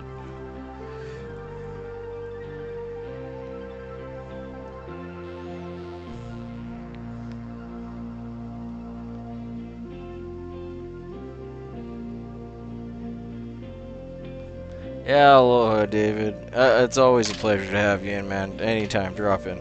Always like having you here. Absolute pleasure if I can help you out.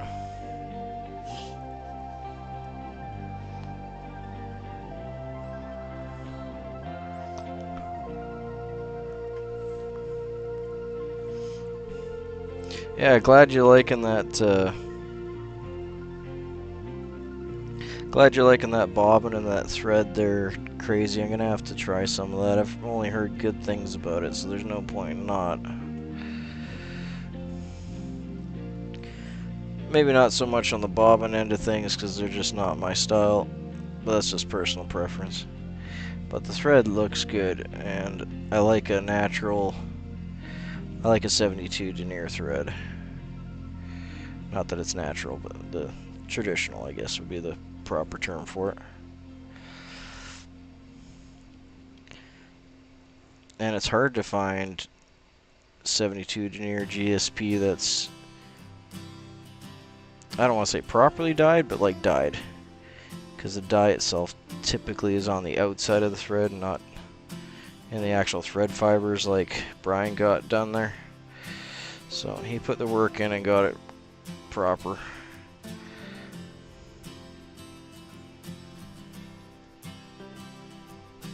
We're just going to go a third up, wrapping back, and then in between those wraps that we just made, back again.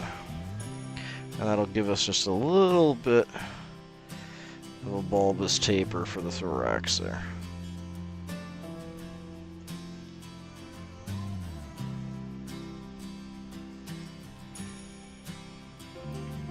And I'm just going to grab that and tie that off.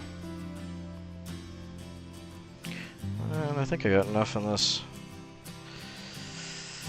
Yeah, it's going to be close. I think I got enough to do one more fly on that piece of yarn there.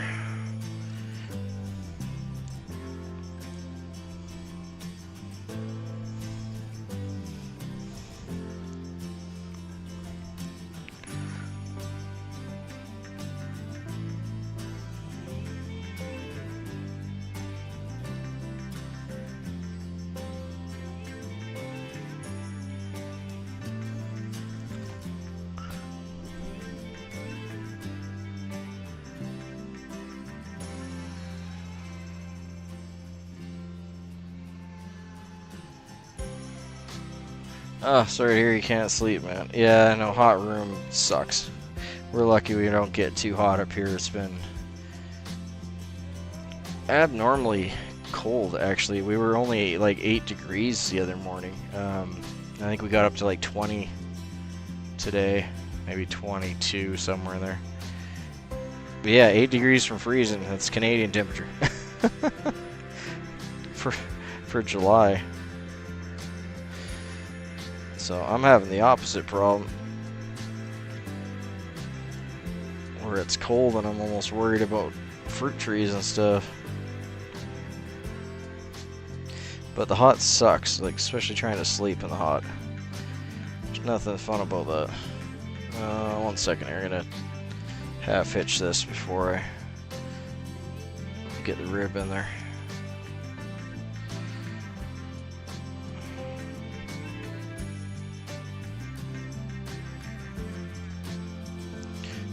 Not sure if I did that or not, so just gonna err on the side of caution and get it done. Was it 52 denier that the GSP was? I thought it was 72. So it's a little thicker then?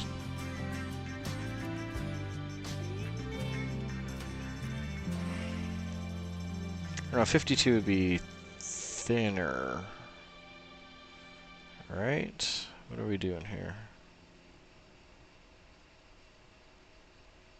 Yeah, 52 would be thinner. So it's almost like a nano silk.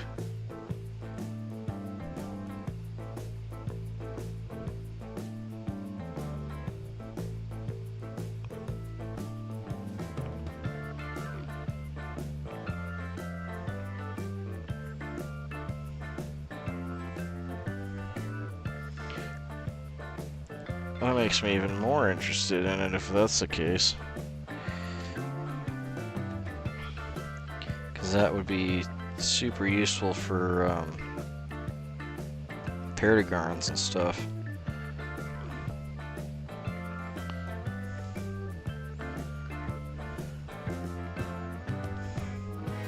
And I don't have a lot of 50 denier.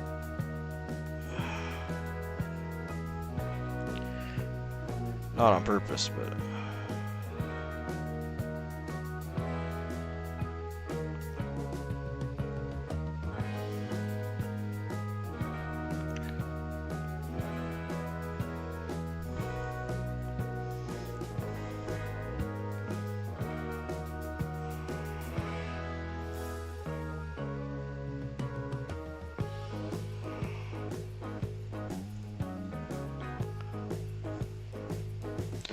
last wrap went a little sideways on me, but it's going to be covered up by the bucktail, so...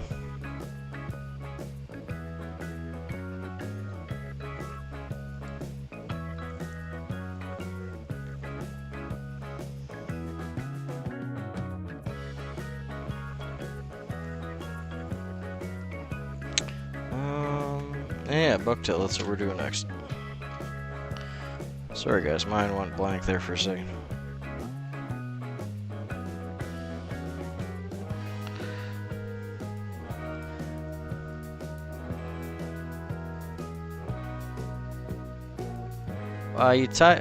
You're tying those zonkers with 52? It must be strong then.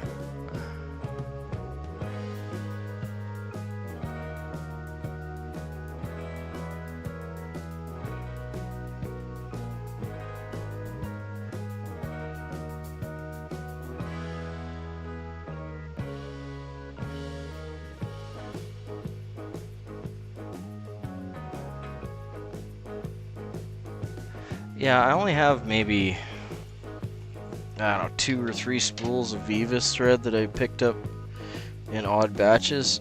And I can't say I'm a huge fan of it, to be honest. I really feel like the thread was wrapped too tightly onto the spool. Like it just wasn't produced right. The thread itself was fine, but I was snapping that stuff left and right, and just in weird timing patterns where it like really shouldn't have been snapping.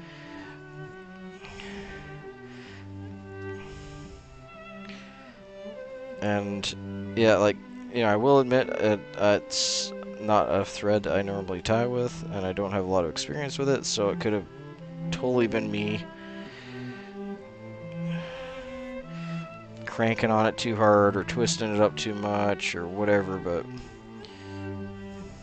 I mean, it was breaking faster than my regular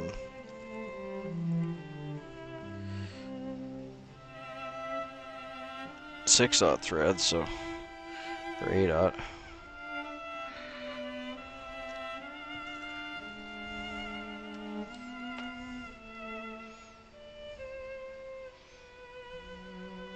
Just gonna pull all the under fur out. This is a really nice bright white underwing. I'm quite happy with this.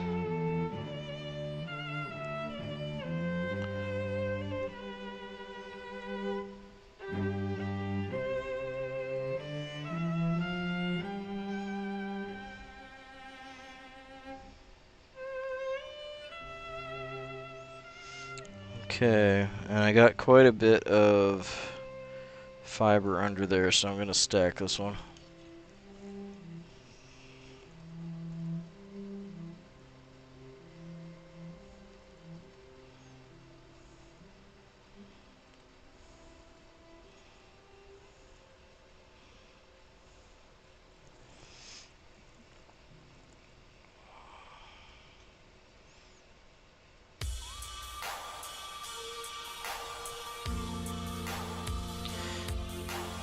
we go, got in the stacker.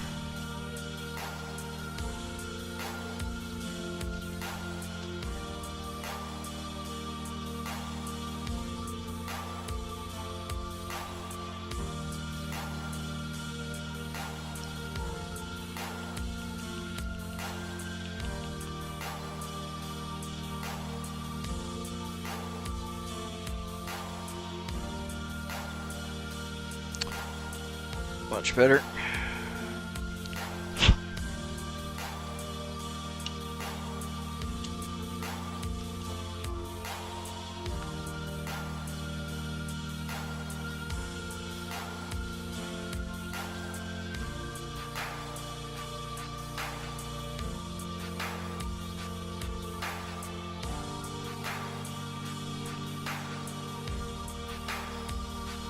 Just catching up on chat here, guys. I gotta read it out on a different monitor. Just give me a minute.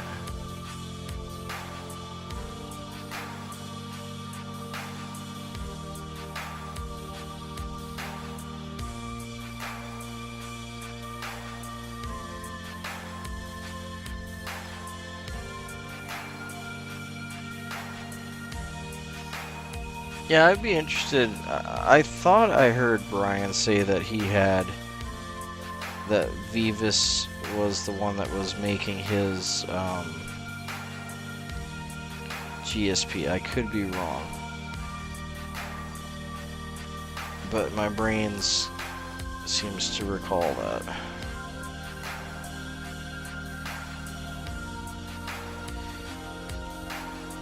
So I'm sure Brian's getting someone to make it. I mean, he's not making it in his basement or something, right? So it's going to be an actual textile manufacturer that's doing it for him.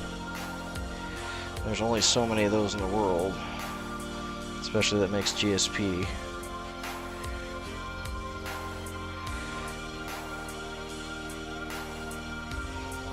But I will admit to not knowing. That is just an assumption from, I can't remember which, I thought I heard him say that in one of his lives, but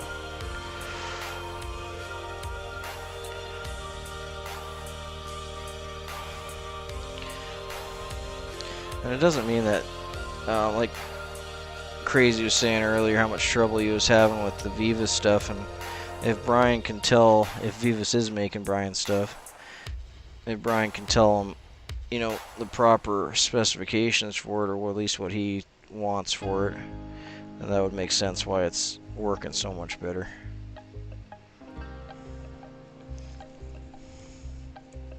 And I've only heard good things about it, so I'm sure he's got it dialed in. Alright, back to work. Sorry, Wendy. Have a good shift.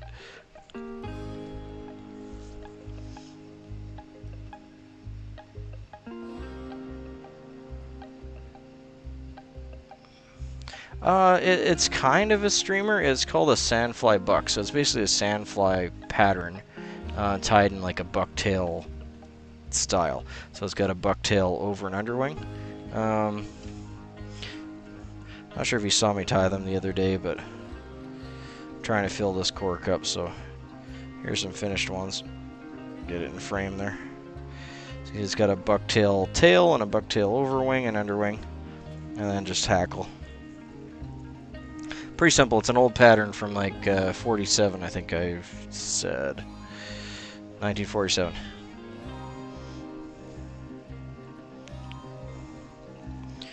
So it's a very old traditional pattern. I'm using this roe deer hair, which is nice and soft and small, because I'm tying it on a smaller hook. But traditionally, yeah, it would have been done with just a regular bucktail.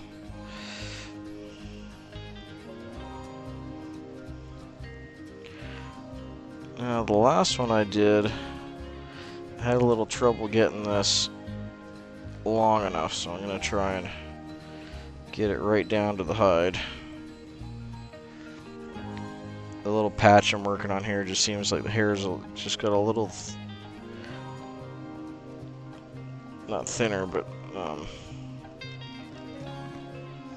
shorter, I guess.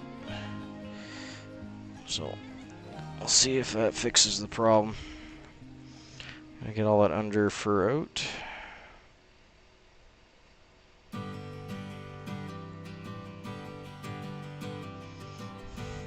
Yeah, sorry, I missed your zonkers there. I had to go and get the kids.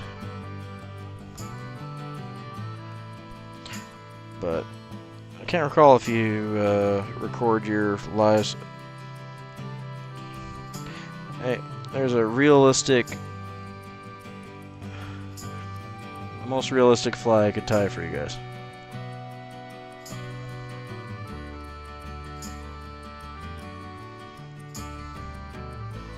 There, you want to hang out on there? Nope.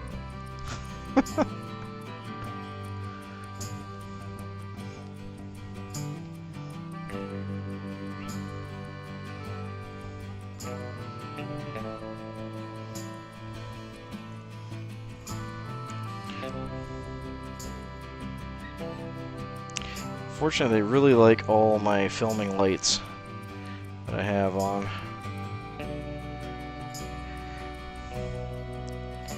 It's honestly actually really hard to light this to do fly tying, and to light it, well, there's not really properly a way to light it, but to light it enough that I don't have problems with shadows.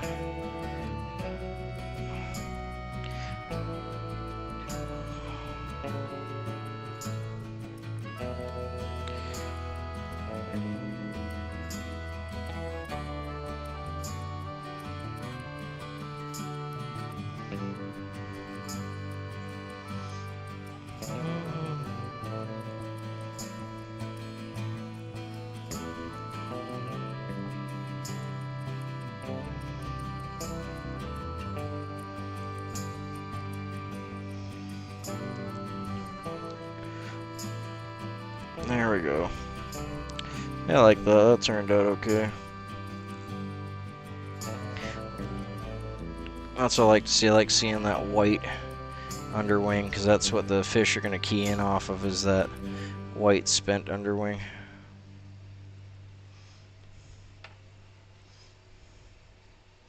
That turned out well. I got some, oh, do I still have it out here? Crazy. I meant to show it out. I mentioned it. I wonder if I got it in my dresser here. Ah, I do. Yeah, this is, well, Hook and Hackle. It's a Canadian company. But it's like this blood red micro pine squirrel zonker stuff for doing leeches like you were just doing up. I get that in frame there for you. And then this micro UV polar. This stuff is like fire. Like the amount of UV comes off this is just really nuts. So I want to tie these up together, do some like blood leech patterns. I'm kind of excited for that, to be honest. Normally modern materials don't get me excited, but that's the colors on that are just pop. I'm kind of excited to tie that up. Yeah, leeches.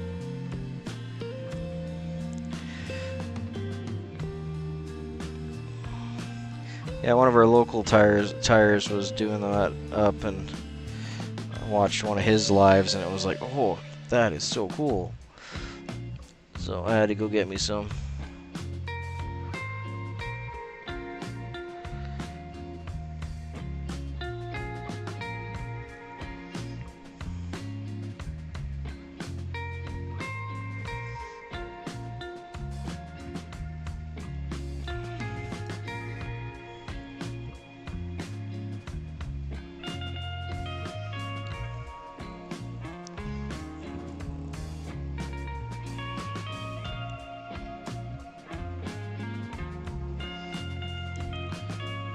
I think that's good enough.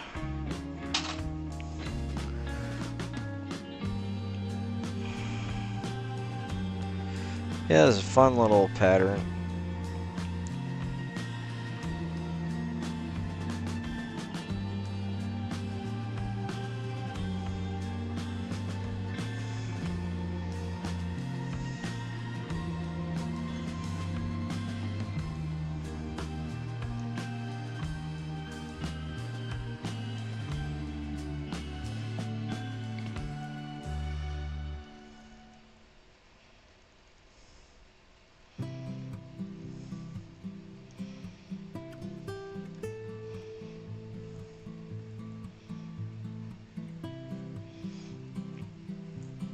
And we'll get the hackle in there now. Let's see if I got a good one here.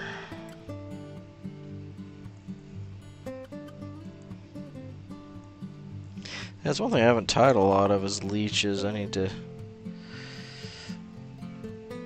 get some leeches patterns going, because they're in the water all the time, all year, even in the winter.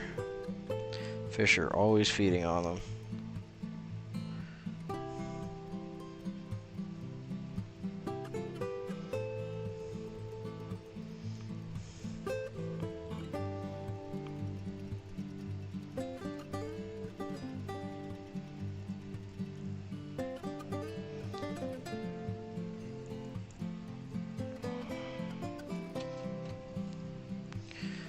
That's what we're gonna go with. There's a little bit of damage on both sides of this one.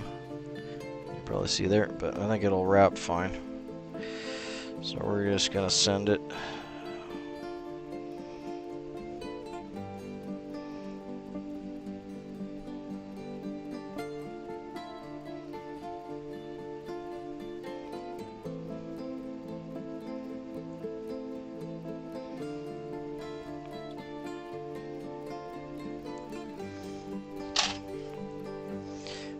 And just trimmed off the barbs there.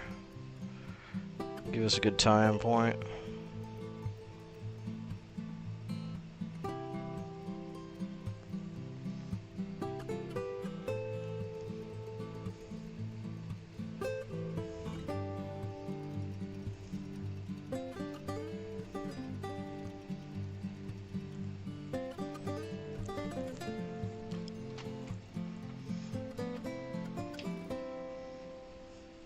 Hey Lauren, thanks for dropping in. You don't have any leeches? Seriously? I thought leeches were like prevalent everywhere. Well, it shows what I know. I thought they were like mosquitoes, where they're just like pretty much everywhere that there's land, there's or water.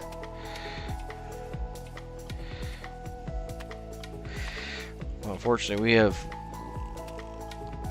gobs of leeches here. You'll find them as soon as you go swimming.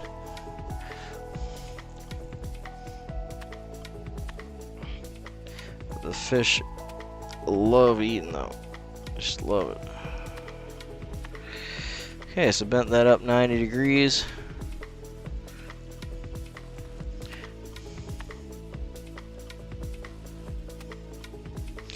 And yeah, I just bought this not too long ago. I had it for a couple weeks. It works well. It works well enough. Anyway, I'll say. I think it was a Hairline product. Yeah, I'm pretty sure it was Hairline. The quality, meh, you know, leaves a little bit to be desired, but for what it is, it works.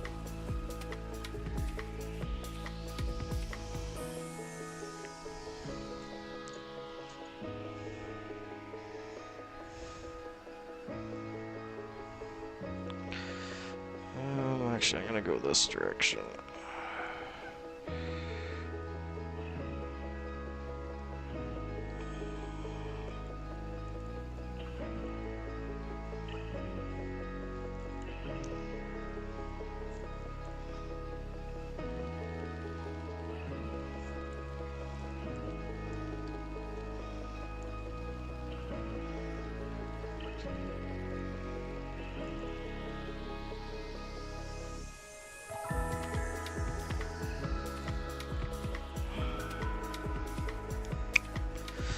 I think we got enough for one more wrap in there. Ooh, never mind. Let's try that again. Pull a little hard.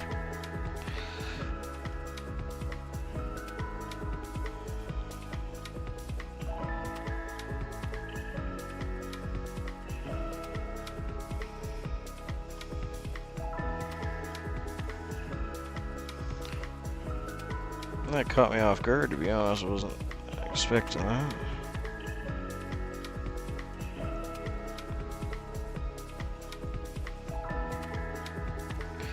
I want to wrap this a little sparser than you would do a full-on dry fly. So you can see the black through. I want to be able to see that black thorax and head.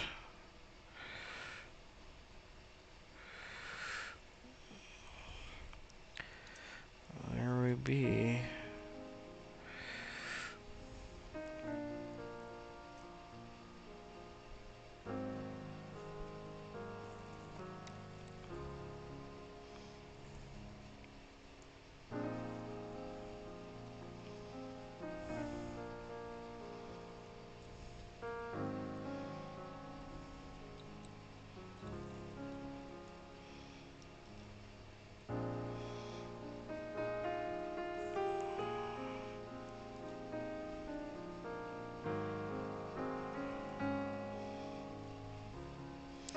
Alright.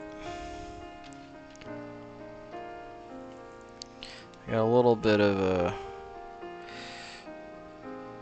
that I have to bury there, but that worked out okay.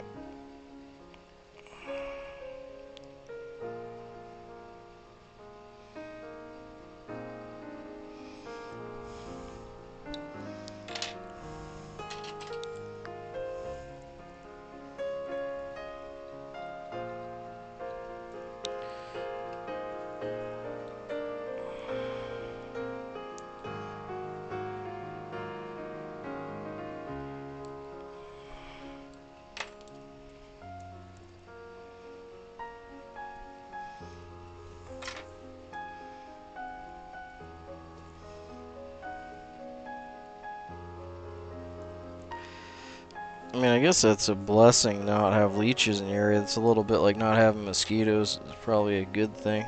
I mean, they are parasites after all. No one wants them. Fish love eating them, though. I guess there's that. They are a food source, I suppose. Not unlike mosquitoes.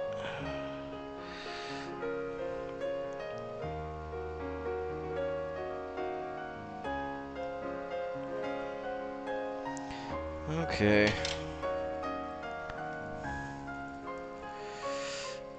I got two fibers there that are probably going to drive me nuts because they're kind of in the wrong spot. But it is just two, so I might leave them and see how we're doing with the whip finish.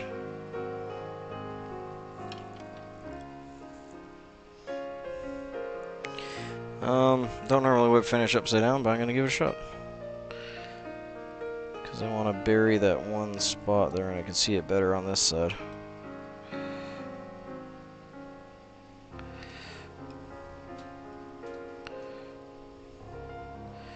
Come on.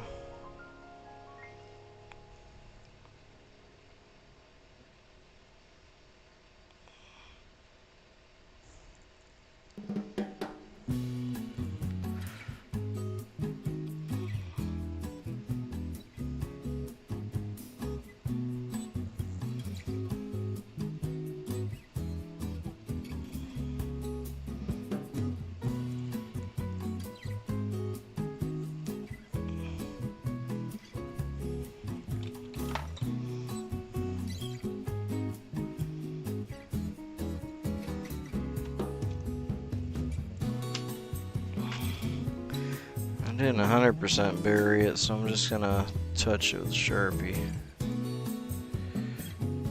So it goes away. There.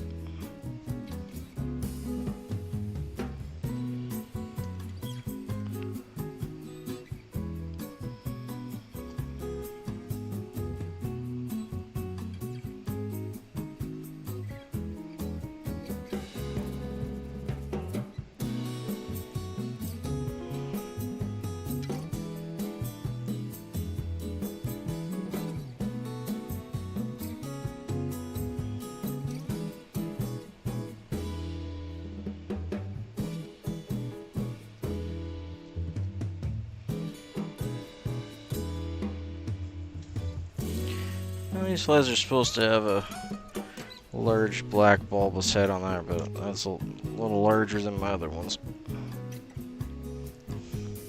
but I don't think it looks bad. I like the way it looks, actually. I like the body on that one, and the wing turned out really good. Just give it a minute for the head to dry.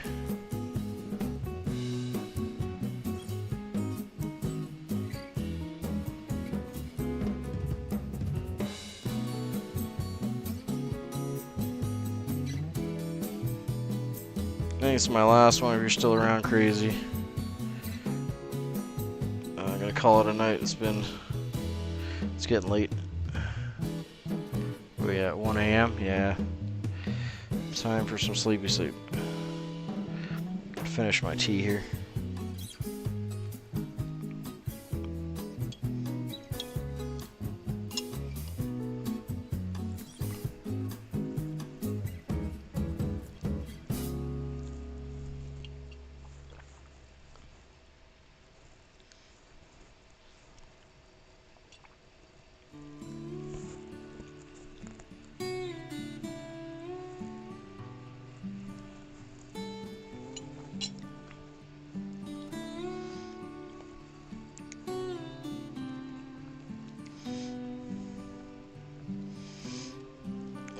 I got 2 left to finish that core cup, but I'm getting tired, making mistakes, so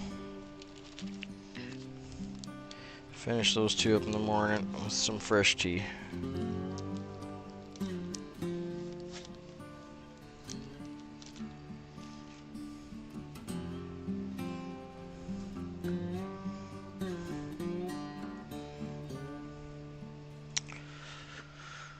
Oh, we got here 3, 4, 5, 6, 7, 8, 9, 10. So this will be 10.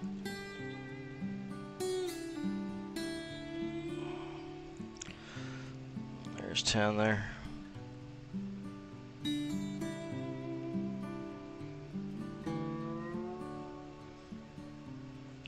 I'm happy with them. I mean, their head's a pretty consistent. Head's pretty consistent color, so. Or not color so much as size and whatnot. And tails are all give or take about the same. Bucktails look good. Yeah, I'm happy with the consistency there.